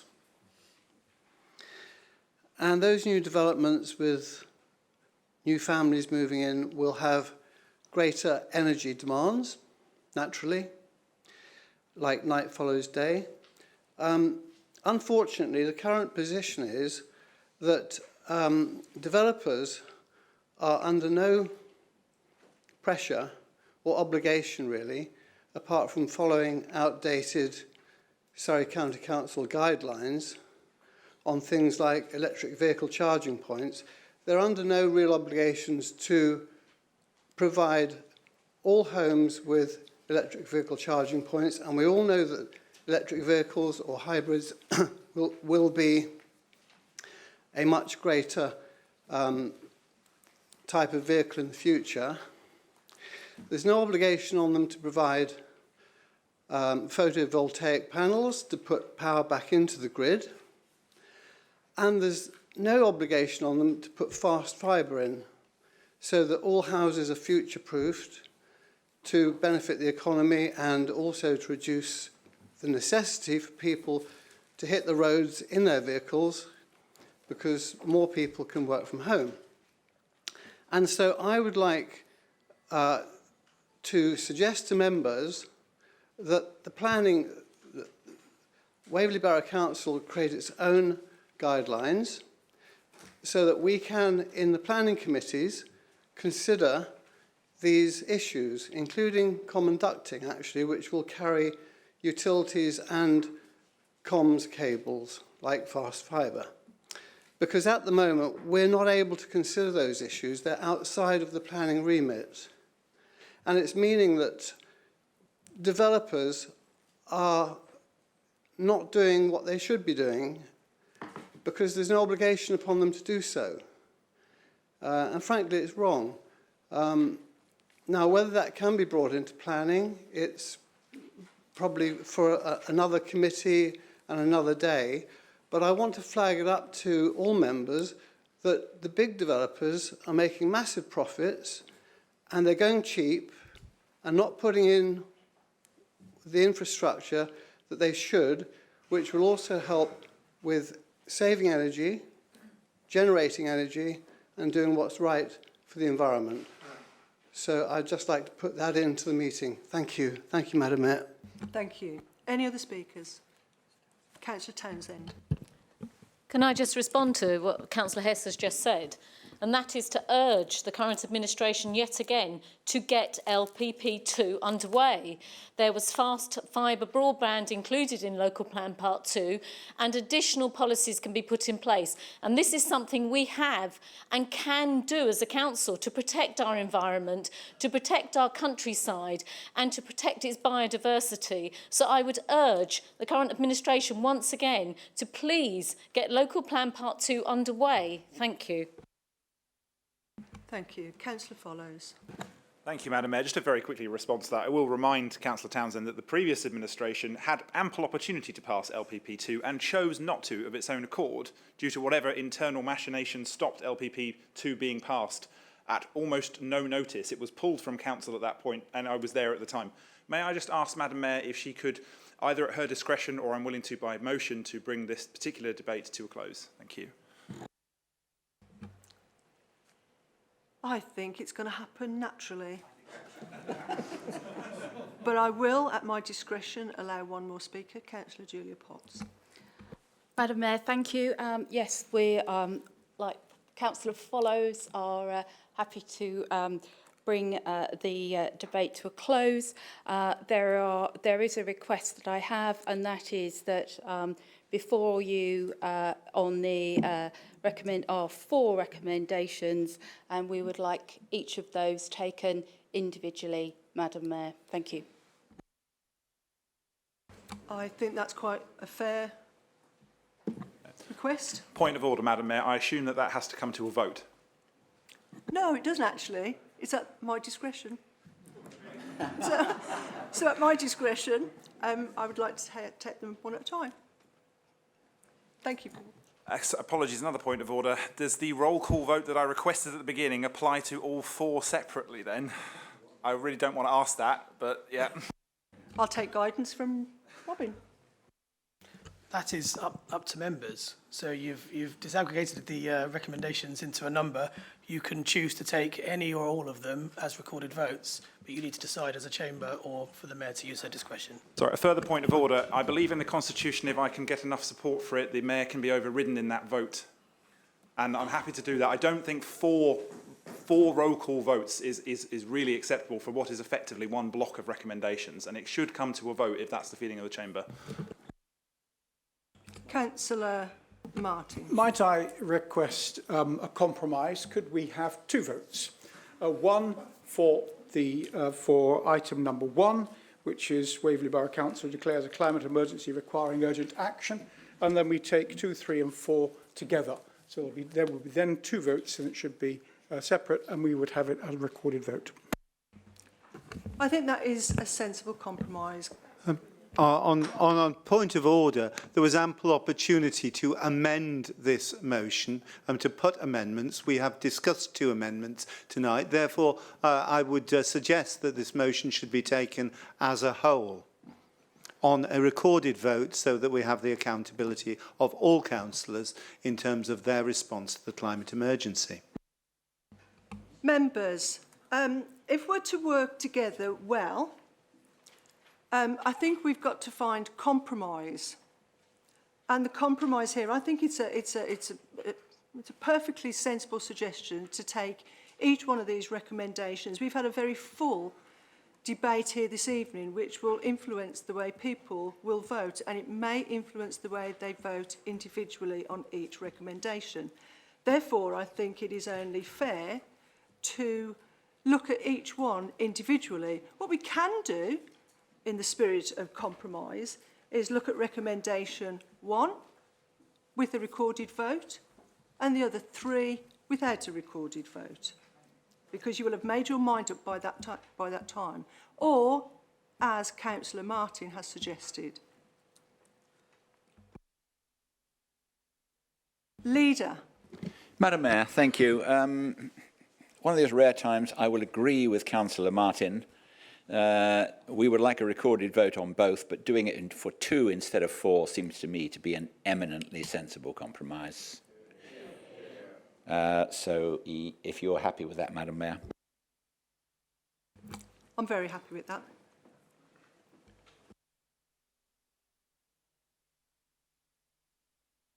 Point of order. Could the monitoring officer advise whether actually we need to go to recorded vote if everyone can indicate that were it unanimous, we could save ourselves a lot of time and not need to go to recorded vote? Is that possible? Point of order, it's been requested, that recorded vote, and that's what should take precedence. Thank you. That is correct, Councillor Hyman. I now would like to go to the leader, please, for you to sum up. Well, thank you, Madam Mayor. I was hoping to do this a little earlier because my cocoa is getting cold now. But there we are. I think I was going to say beaten this one to death, but I think we've all said our pieces on this. I will just be reiterating what we've said before. There are 4 very clear points, and I commend them to the Council. I shall be voting in favour of both of the recorded votes, and I would urge my group to do likewise. Thank you. Thank you, Lisa. Before we go to the vote, can I ask for the point of clarification for Robin, please, to sum up what we're about to do? Thank you, Madam Mayor. So we're going to take 2 recorded votes. The first relates to recommendation 1, that Waverley Borough Council declares a climate emergency requiring urgent action. and then we will take a second recorded vote relating to all of the other recommendations under this item. Thank you. Members, are we all clear? So I would like now to go to the recorded vote on, as set out before you, recommendation number 1. Thank you, Madam Mayor. Councillors, Mary Forojewski. 4. Penny Marriott. 4. Christine Baker. 4. David Beeman. 4. Roger Blishan. 4. Peter Clark. 4. Richard Cole. 4. Steve Cosser. 4. Martin Darcy. 4. Jerome Davidson. 4. Kevin Denis. 4. Simon Deere. 4. Sally Dickson. 4. Brian Edmonds. 4. Patricia Ellis. 4. David Else. 4. Jenny Else. 4. Jan Floyd Douglas. 4. Paul Follows. 4. Joan Hegan. 4. Val Henry. George Hess. 4. Chris Howard. 4. Daniel Hunt. 4. Jerry Hyman. 4. Jackie Keane. 4. Robert Knowles. 4. Anna James. 4. Andy MacLeod. 4. Peter Marriott. 4. Michaela Martin. 4. Peter Martin. 4. Mark Merriweather. 4. Kika Miralis. 4. Stephen Mulliner. 4. John Neal. 4. Peter Nicholson. 4. Nick Palmer. 4. Julia Potts. 4. Paul Rivers. 4. Penny Rivers. 4. John Rubini. 4. Anne-Marie Rosamond. 4. Trevor Sadler. 4. Richard Seaborne. 4. Liz Townsend. 4. John Ward. 4. Steve Williams. 4. George Wilson. 4.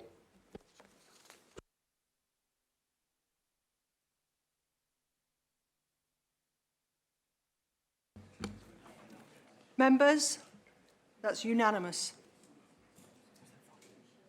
I would now like to go to the second recorded vote for the recommendations as set out before you. 2, 3 and 4. Robin?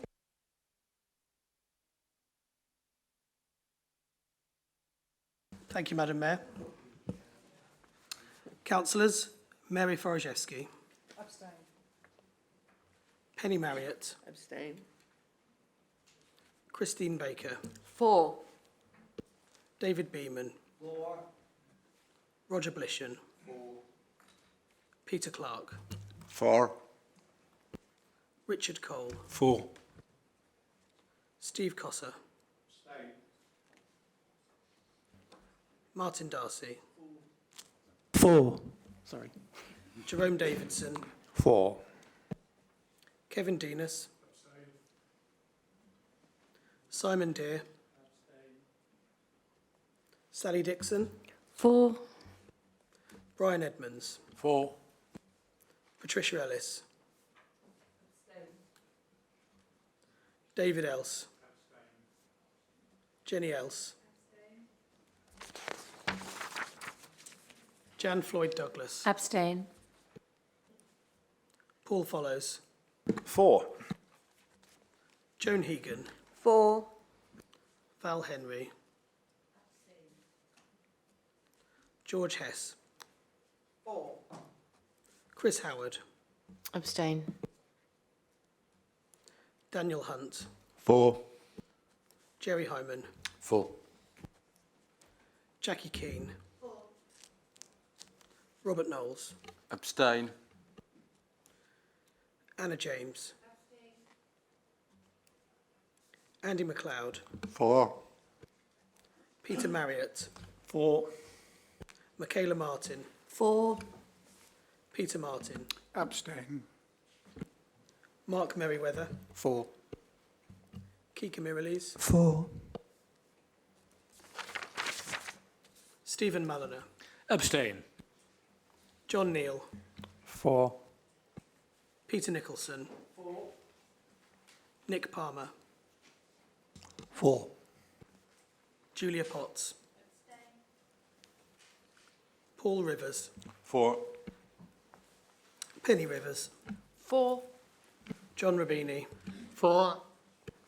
Anne-Marie Rosamond. 4. Trevor Sadler. Abstain. Richard Seaborne. Liz Townsend. 4. John Ward. 4. Steve Williams. 4. George Wilson. 4.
Members, once again, 31 for, 18 abstentions, none against. So the vote is passed.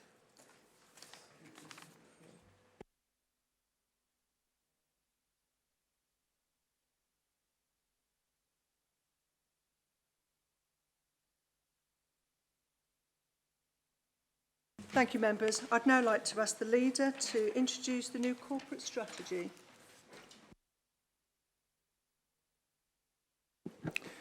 Thank you, Madam Mayor.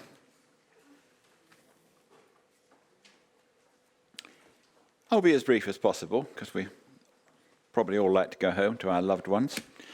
The corporate strategy is concise, comprehensive, and is deliberately shorter than any others that we've had before. The intention is that it should be very clear to those that read it that all the words on this piece of paper are meaningful and valid. There are no pretty pictures of galloping gazelles, pretty meadows, happy couples, or whatever, because it's not a sales document. It is a strategy. There are no jolly little circles of colour and things like that. It is just words, as few adjectives as possible, no great descriptions. If I could carry on, please, kindly, sir. Thank you. No great descriptions, but just this is our aim. So we have a vision, and we have things that we want to do to get there. It's been endlessly looked at by members of 4 different parties on the executive, and we are absolutely convinced this is the way to go. There are things in here which I hope everybody, or certainly many people, will support. More open, inclusive approach to government. Devolution of responsibilities. Helping small businesses and local employers. Improving facilities for young people. Housing availability that meets the needs of local people at all income levels. There's something to ponder. Trying to become a net zero carbon council. Made our first step today. That's great. Reduction and reusing things rather than chucking them away. More recycling. A very great aim. Planning guidance, as was spoken about at the last motion, so that we can have the powers to actually put forward our agenda. Control of crime and antisocial behaviour. Press the government for appropriate funding. What is not to like in this? And I commend it to the Council.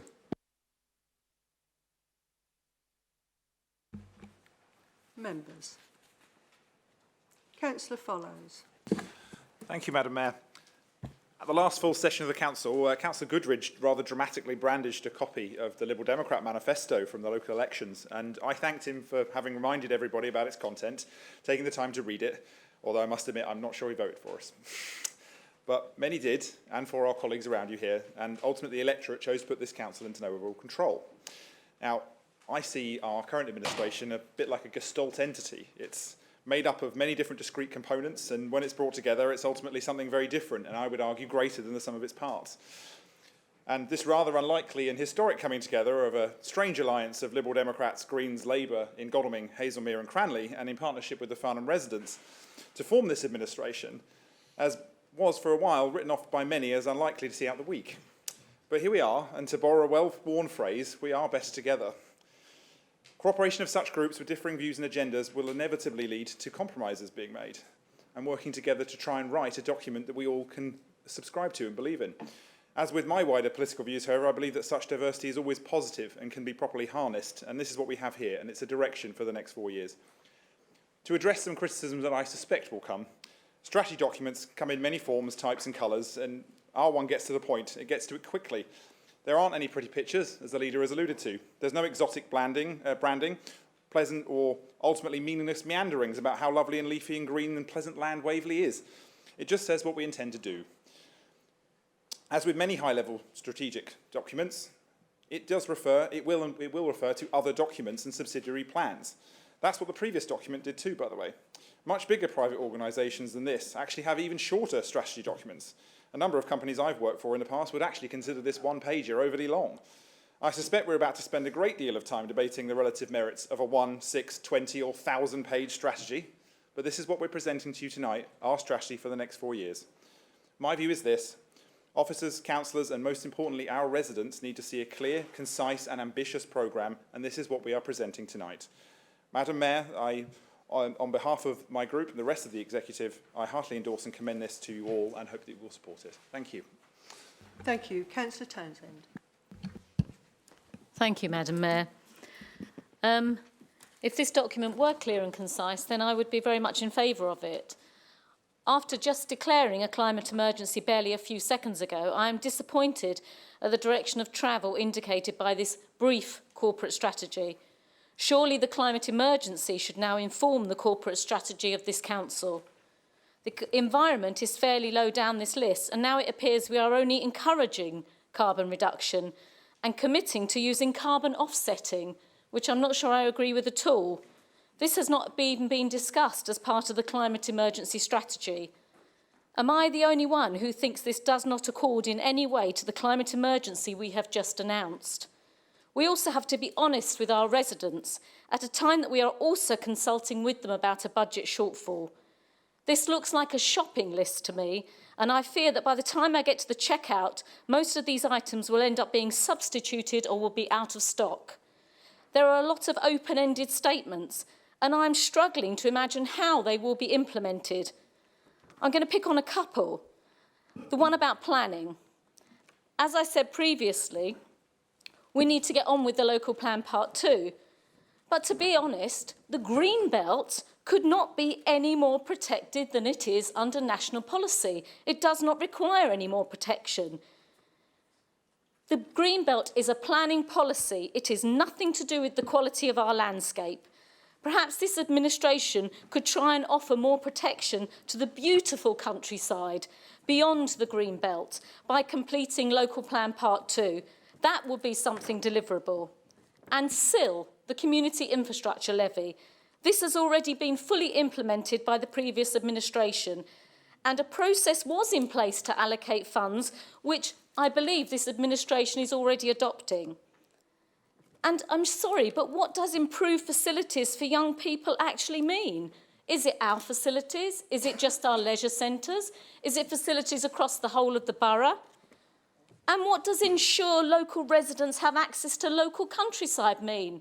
With all the goodwill in the world, how can we ensure that, particularly at a time of budget cuts?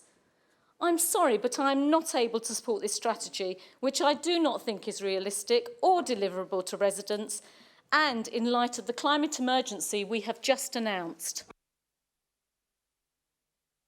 Thank you, Councillor Townsend. Any other speakers? Councillor Seaborne, followed by Councillor Pott. Thank you, Madam Mayor. I'd like to follow on from Councillor Townsend's concerns about Local Plan Part 2. The vision that we have set out in the initial part is laudable, and it considers the value and worth of all residents. Well, Local Plan Part 2 was to include the policies that address gypsies and travellers. At present, a series of significant applications have been submitted for new pitches to the north of the established Lydia Park site in my ward. If approved, these applications will ensure what is already the largest gypsy and traveller concentration in Waverley will become significantly larger.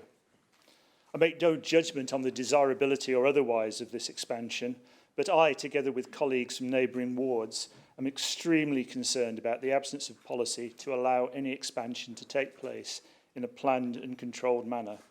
So would the portfolio holder perhaps advise the council as to when this administration plans to deliver Local Plan Part 2 and explain why such a key corporate policy does not specifically appear in our list of strategic objectives? Thank you, Madam Mayor. Thank you, Councillor Seaborne. Councillor Jenny Else. Thank you very much, Madam Mayor. So we have before us a document which is proposed to be the corporate strategy of this council for the next 5 years until 2025. Sorry, 4 years, I do beg your pardon. Apart from 2021, apart from the fact that it is disappointingly scant in content, I would hope that it will not be finally presented to the public in this form. Anyway, I would like to make the following observations, and it's the usual ones that I feel particularly strongly about. The Borough of Waverley has a population of over 123,000 people, 1/5 of whom are aged 65 and over. That's 1 in 5. And yet, I see no mention of how this council intends to prepare for the ever-increasing health and social care needs of those 24,000 people or thereabouts. Needs which will present themselves more and more in time, have no fear. In order to ensure that, and I quote, the value and worth of all residents, regardless of income, wealth, age, disability, race, gender or sexual orientation can be accommodated, I would like to see how that is going to be achieved, at least in outline, in this document. And I'm sure we all realise that that figure of 24,000 or about is not going to stay at that. It is going to grow alarmingly in the next 4 years. It is projected to increase by another 20% by 2027.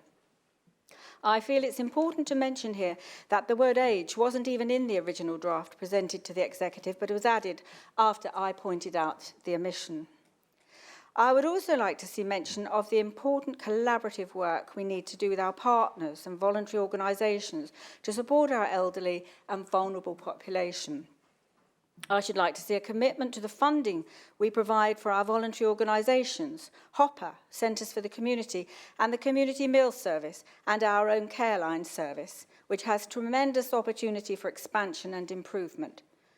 I'm sure these will all be taken care of in the various strategies which are going to be developed, but I do think reference should be included in the main presentation. All these services go towards enabling older people to remain independent for as long as is possible, which is exactly what should be included very, very clearly. I would also like to see some reference to mental health issues. There is already a tremendous pressure on resources. Older adults are becoming carers out of necessity. With old age comes physical and cognitive decline. We must prepare and be seen to be preparing, because we are talking about our residents. The previous administration's corporate plan, 2016 to 2019 or 2020, acknowledges the major demographic pressure facing Waverley. It's an ageing population with all the associated issues. Has this administration fully recognised that fact? And the latest corporate plan of that administration, 2018 to 2023, describes how we were to focus on well-being in our communities, helping people to live healthily and independently. And in addition, we had a desire to support the most vulnerable in our communities. In a primarily rural borough, we do need to be looking at whether we are doing enough to ensure our elderly are not isolated and lonely. And I understand that in a corporate plan, there can't be lots of detail, and that there are strategies being developed, as I've said, which cover health and well-being. But I do believe that we should be more clear in our basic corporate strategy. Can we please be assured that this council... Thank you, Councillor Elts. Thank you. Your time is up. Councillor Potts. Thank you, Madam Mayor. Madam Mayor, thank you.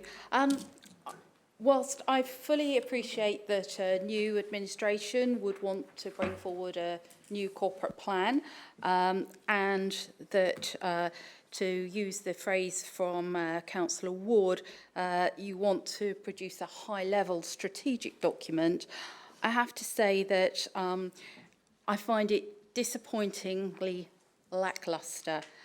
It really is quite a lacklustre wish list without a lot of substance to it. And I would really like to see this item deferred to the next meeting to allow some more work on that, especially in the light and to the point made by Councillor Townsend very eloquently, in the light of the decision that's been taken tonight on a climate change emergency. There are all sorts of connotations sorry to to that. interrupt you, but are you proposing an amendment? No, I'm not, Madam Mayor. I'm just speaking to the item. We're not proposing an amendment, and we are not going to be proposing an amendment. No, we are not proposing an amendment. I'm merely asking the administration to consider that. Consider a deferral. Yes. So, may I continue, Madam Mayor? Thank you. Thank you. So, as I say, I think we need to really look at this very carefully, and I would strongly urge the Rainbow administration to do just that. We do need to see real substance behind this wish list, and my group feel currently unable to support it in its current format. Thank you. Thank you, Councillor Potts. Councillor Floyd Douglas. Thank you, Madam Mayor. It's just under our vision, you've got the value and worth of all residents, and then we have the normal diversity and inclusion categories. What is missing there is religion, and I would imagine that we would want to put that in as well. Thank you. Councillor Cossa. Thank you very much, Madam Mayor. I share some of the comments that some of my colleagues already made about the lack of substance to this document, but it does have the advantage of at least being brief. A few weeks ago, I had the pleasure of standing in this chamber at a meeting of Godalming Town Council in which the same Paul Follows, who's commended this to us today, came forward with a large 6-page document of all the things that the Town Council, which is just a tiny bit smaller than this council, is going to achieve. It includes a whole range of things which actually are much more to do with this council. You may not be aware of this yet, but they are going to help you manage the housing stock, provide affordable housing. They're going to do a heck of a lot for Surrey County Council in terms of transport and so on. So perhaps I'm not quite as worried about this, because it seems to me that maybe there's a deliberation in actually such a very brief and cursory statement of intent, because somehow, in terms of their policies, I think they're going to try and get their colleagues in the borough and town councils to deliver us, because certainly that's what it seems to be, and maybe Councillor Follows could actually explain to us how he can actually propose a document of that kind in one place and a completely different document tonight. I've one other comment to make, if I might, Madam Mayor. I think it's about time, the honeymoon's starting to be over, I think it's about time that members of this council who now run the administration stopped saying what the last council didn't do in terms of local plan part 2 and started telling us and telling the people of this borough what they are going to do to take forward local plan part 2, because it's actually critical to some of the things they want to do, and they must stop ducking the issue. Thank you, Madam Mayor. Thank you. Councillor MacLeod. Thank you, Madam Mayor. I was one of the authors, together with Councillor Williams, of the very early version of this document. And the content is significantly different because it was pulled apart by our colleagues, particularly within the Farnham Residents Group. But the structure is very much the same. I mean, Councillor Williams and myself are fairly simple people. We're not glamorous. We don't produce documents like this. And if Councillor Townsend was to look at the previous corporate strategy, it's really very much a sales document, a PR document, and there's nothing very specific about it. What we are trying to achieve, and I think what we have achieved, is to tell the residents, tell the population how we're going to run the council, how we're going to run it differently from the previous council. That's the first part of it. The second part is very much what we're going to do, and that's obviously very much high level in order to get everything onto the one page. These things will all have to be expanded as time goes by. If I can also address the point on the local plan part 2 as portfolio holder, we're not holding up the planning department. The planning department is still working away on local plan part 2. We're just not publicly announcing it just yet, but we will do within the next few weeks. So that's what I have to say about that. I don't really like to make the sort of political points, but I really feel I have to. The previous administration had actually 2 completely failed attempts to produce a local plan at all, and it took them 10 years to produce a local plan after 2 failed attempts. And I used to attend these meetings, and the second one was totally embarrassing because the inspector ended the examination on day 1. So I must make that point. So that's all I want to say at the moment, Madam Mayor. Thank you, Councillor. Councillor Williams. Thank you, Madam Mayor. I won't repeat some of the words of Councillor MacLeod, as I was going to make a similar point. But specifically, I would like to remind colleagues that there are 4 political groupings on the executive. We have worked collaboratively. We have worked cooperatively. We have operated compromise. We have actually operated grown-up politics. And I'm afraid to say that what we have seen this evening, and it shocks me to the core, is tribal, partisan politicking by members of the Conservative group. The Conservatives were invited to be part of this administration. Instead, they chose the route of old politics, oppositional politics, opposing things for just the sake of it. And I've seen one exception this evening, and I've seen that in the form of a very brave and courageous member of the Conservative group in Councillor Townsend actually standing up against the Conservative group line and actually voting for the climate emergency motion in full. And therefore I take seriously the comments that Councillor Townsend has made. And I do take on board the comments that the bullet points relating to environmental policy may be seen not to go far enough. But I tell you that on that policy, on those bullet points, on that particular issue, as on other issues on this list, we have already begun to flesh out the detail of our policy. And I do agree with Councillor Townsend's critique of the notion of carbon offsetting. And I would just draw attention to councillors to the serious point that she makes in terms of the note that we provided to councillors in respect of the climate emergency motion following conversations with one or two colleagues from the Conservative group. The final paragraph states, the first priority is to reduce carbon emissions. Where some carbon emissions are absolutely unavoidable, Waverley should assume direct responsibility for removing the quantity of carbon from the atmosphere as we have put into it. Carbon offsetting should be seen as a last resort, as this represents an attempt to mitigate the carbon footprint for which the Council is responsible by relying on others to improve their carbon footprint and is often unreliable. That is clarifying, that is extending a point, that is not undermining a point. So I would urge colleagues to operate on the basis of grown-up politics rather than old-fashioned, tribal, confrontational, negative politics that we've seen this evening. Thank you, Councillor. Councillor Follows, you've had the opportunity to speak. It's at my discretion if you wish to speak again. So in the spirit of goodwill, I shall allow.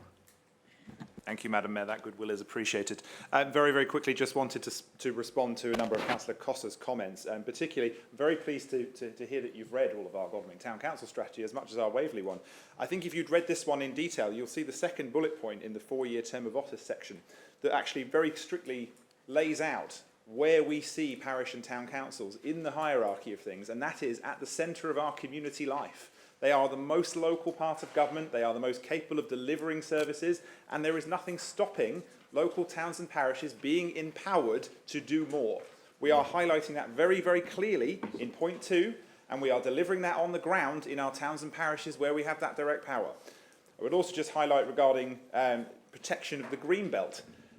I find it very difficult to be lectured by quite literally any member of this council from the other side of the floor here about protection of the Greenbelt, when I watched many of you either stand idly by and allow LPP1 to be passed with huge swaths of the Greenbelt, half in my ward and others, and in Milford Golf Course and many other sites where you stood idly by and did nothing. You refused to challenge the inspectorate, you refused to question it in council, you spent in some cases 2.5 hours talking about chimneys. Councillor Townsend, you have sat next to me as this council has agreed huge chunks of countryside beyond the Greenbelt being just developed on. We know that's happened. That was not on our watch. That was on your watch. So please, when you're criticising what the new administration has been doing in its first few weeks, I would possibly reflect on what the Conservative administration has done for many, many years. In regards to LPP2, the milestones for the delivery of LPP2 have been requested from the Planning Department, as Councillor MacLeod alluded to, and that will be communicated in due course. This document empowers us to do more for residents, and it also empowers our local towns and parishes to do much more for residents. Thank you. Thank you, Councillor Hyman. But before I do, Councillor MacLeod, would you turn your microphone? Oh, apologies. No, thank you. Councillor Hyman. Yes, thank you, Madam Mayor. I'd just like a couple of points of clarification, if I may. But first of all, I want to say that the leader's absolutely right that there really isn't anything great in here that we should or anybody could object to. It's a bit motherhood and apple pie, as others have said. But we need to look at this. Actually, if this had been put forward by the Conservatives, I'd probably be ripping it to shreds right now, and some people in this room realise it. But I won't. There is a matter of process, how we should be doing things. When we're putting things forward, this document obviously is actually changing things because it's replacing another document. And I want to stick up for our Chief Executive Officer a little bit here, because an awful lot of work went into a very brief, I think it fits on about 4 pages if you take out the pictures, well set out document that was done only a year ago. It was put through a lot of effort from a lot of people on, across the council. And although, yes, I was critical of this when it went through because it wasn't everything I wanted to see, the vision wasn't really vision, the strategy wasn't really strategy, we have the same again in front of us in that respect. It does say things like, we will be open in our decision-making to create a culture of trust and confidence. I don't like losing things like that, because effectively if I say, yeah, let's have this, I'm saying, no, let's get rid of the bit that says we're having the culture of trust and confidence. So I'm really slightly disappointed that we're throwing out the, not the baby with the bathwater, you know what I'm saying, I don't want to take all night saying it.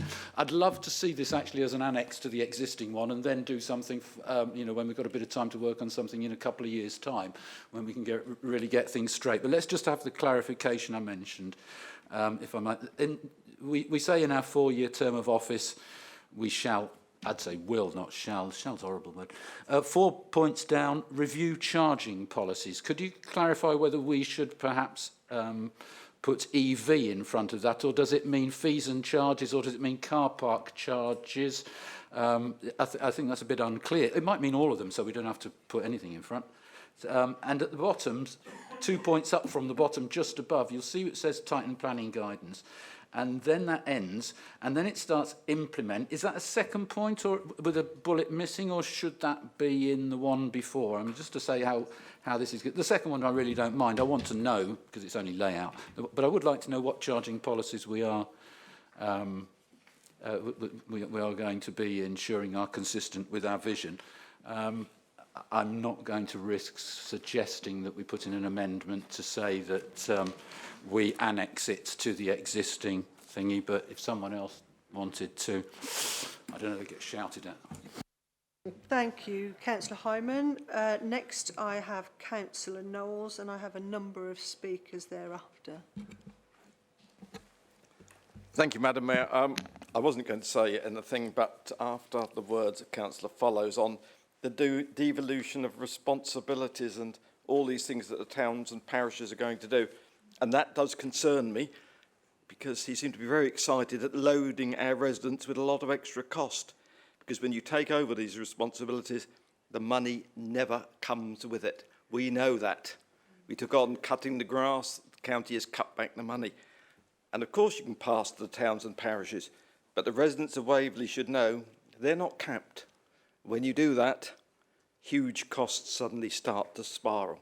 So this is fine, as long as we all know it is the intention of the administration to raise the cost to our residents. Thank you, Councillor Knowles. Councillor Rosamond. In answer to Councillor Potts' comment that it's lacklustre, with respect, we're not here to paint a glossy picture, but to get to grips with real issues. The strategy document before you isn't a glossy brochure with flowery language to attract new investors or new clients. It hasn't encountered, that's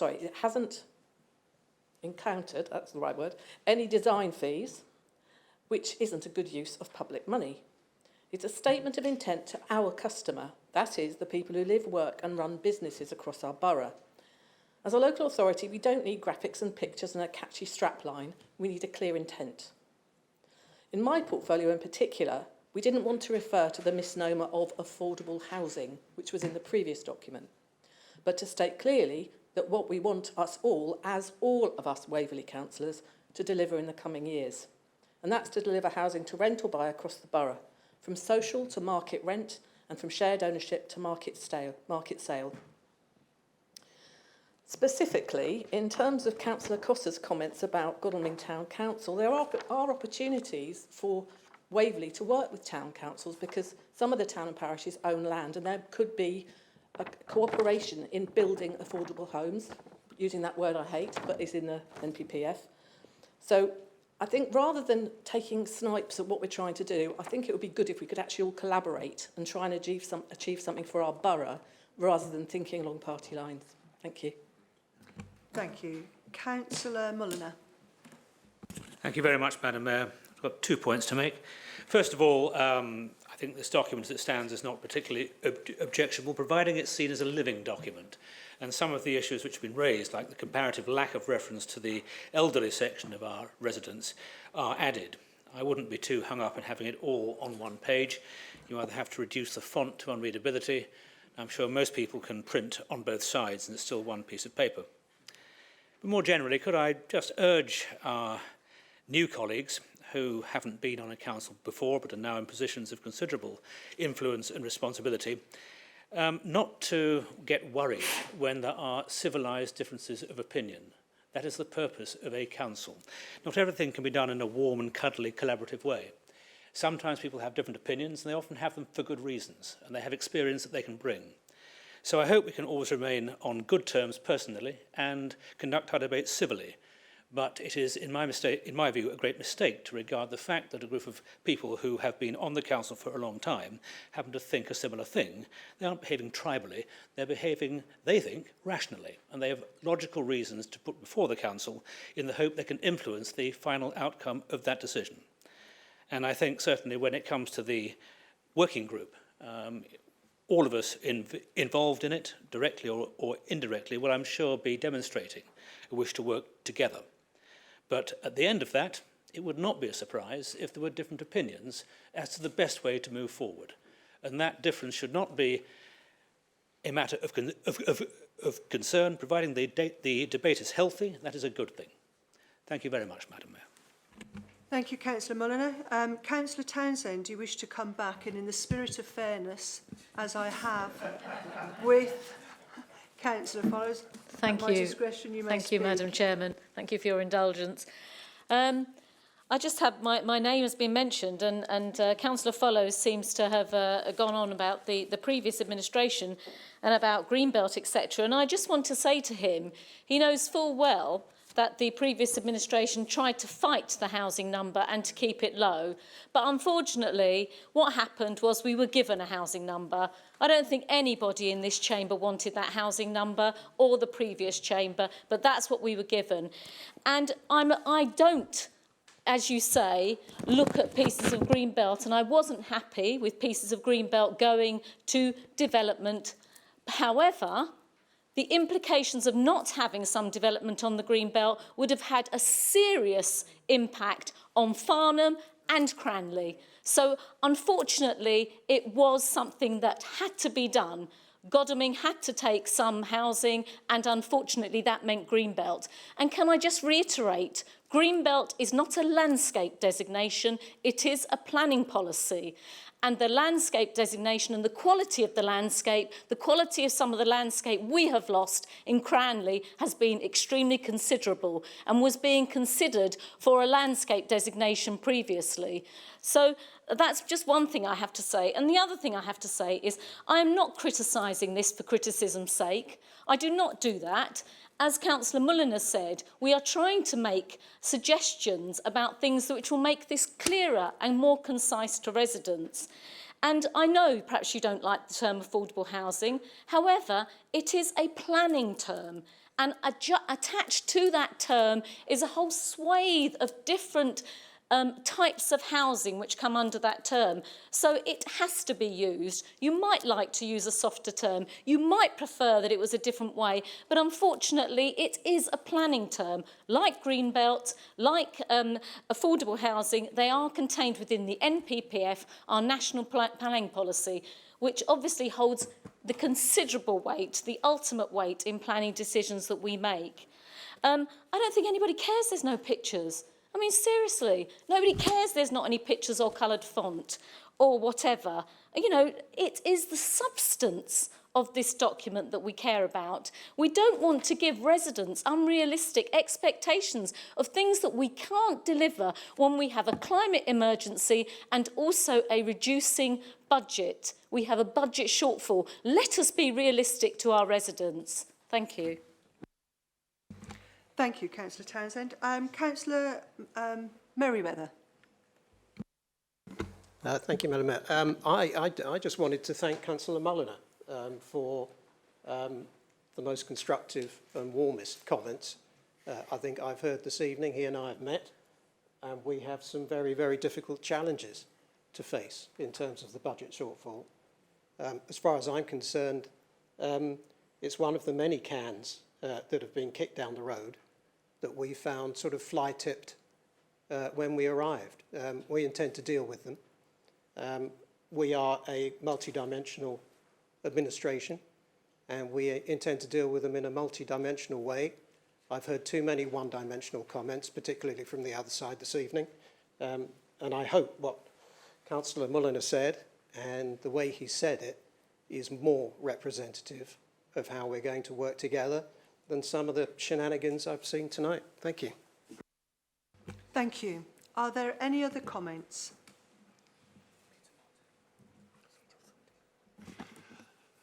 Thank you. I'd just like to say that this one-page document does two things. I think it's the start of the climate emergency planning because it is eco-friendly to put everything on one document.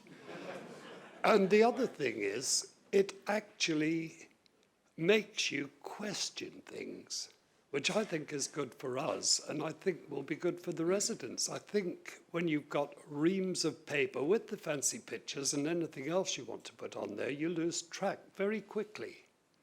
I commend it. Thank you. Thank you. Councillor Martin. Thank you, Madam Mayor. Much has been made of the lack of pictures in this document. I must say the lack of flashy pictures in the document is more than made up for by the flashiness of the leader's tie this evening. I must admire Councillor Williams in his strong defence of what is a very weak document, in my view. This really is thin gruel.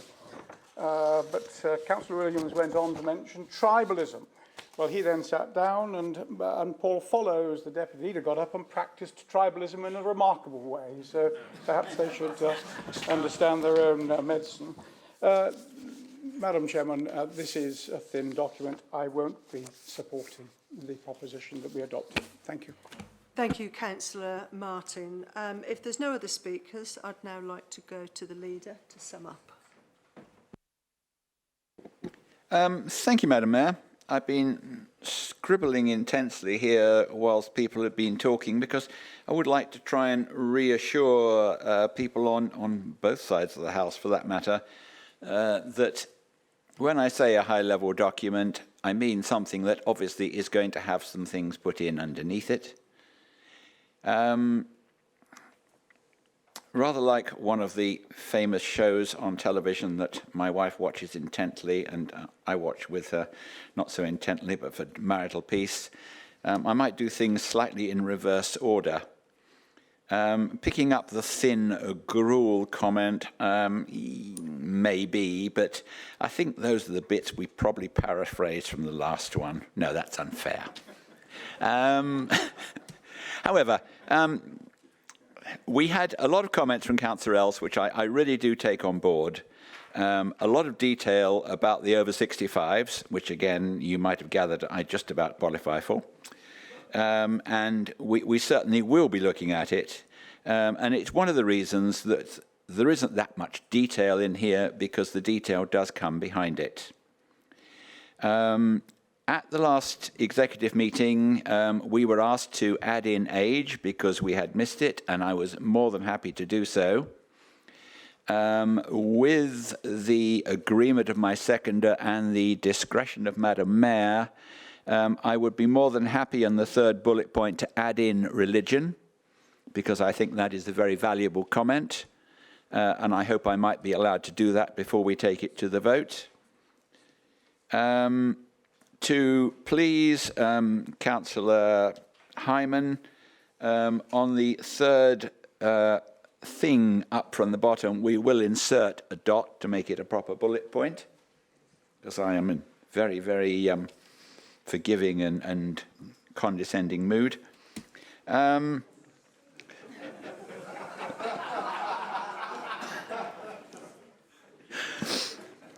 But really, councillors, we're drawing to the end of a long and somewhat tetchy evening occasionally. LPP2 has come up a lot. I do assure you we really are looking at it. And I do assure you also, personally, I do try not to hark back to what the previous council did. And I will try and continue to do so. But occasionally, like all good people, I may lapse. However, I think we've got to the end of a day where I hope we can move forward in the spirit of cooperation. I will actually totally upset you, of course, at the end by asking for at least the very last recorded vote. And I commend this strategy to you. I shall vote for it, and I trust my group will do also. Thank you. Thank you. Do you have enough people to support? Thank you. Members, can I just have your agreement with a couple of the amendments that the leader has just made, including the word religion and dot? Is that agreed? Agreed. Thank you. We now move to the recorded vote. Mr. Taylor. Thank you, Madam Mayor. Councillors, Mary Frojewski. Against. Penny Marriott. For. Christine Baker. For. David Beeman. Very strong for. Roger Blishen. For. Peter Clark. For. Richard Cole. For. Steve Cosser. Against. Martin Darcy. For. Jerome Davidson. For. Kevin Denis. Simon Deere. Sally Dickson. For. Brian Edmonds. For. Patricia Ellis. David Else. Jenny Else. Jan Floyd Douglas. Against. Paul Follows. For. Joan Hegan. For. Val Henry. Was that against? Yeah, thank you. George Hess. For. Chris Howard. Against. Daniel Hunt. For. Jerry Hyman. Abstain. Jackie Keane. Robert Knowles. Against. Anna James. Andy MacLeod. For. Peter Marriott. For. Michaela Martin. For. Peter Martin. Against. Mark Merriweather. For. Kika Miralis. For. Stephen Mulliner. Abstain. John Neal. For. Peter Nicholson. Nick Palmer. For. Julia Potts. Paul Rivers. For. Penny Rivers. For. John Rabini. For. Anne-Marie Rosenman. For. Trevor Sadler. Richard Seaborne. Liz Townsend. John Ward. For. Steve Williams. For. George Wilson. For. Thank you.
Members, we are nearly there. Just hold on. Not much longer now, and you can all go home.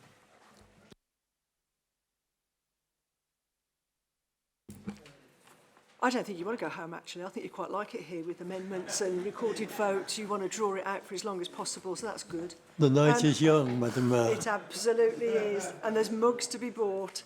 Right, members, for the final time this evening, 34, not 34, 34, 17 against, 2 abstentions. The vote is passed.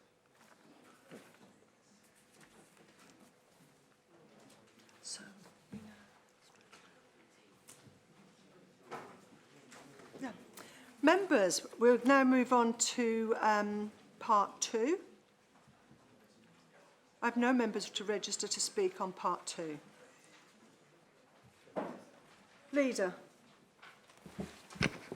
Madam Mayor, I'm delighted to say that concludes the minutes of the Executive held on the 3rd of September 2019, and I've just had a text to say I've got cold coffee and no cocoa. Thank you very much.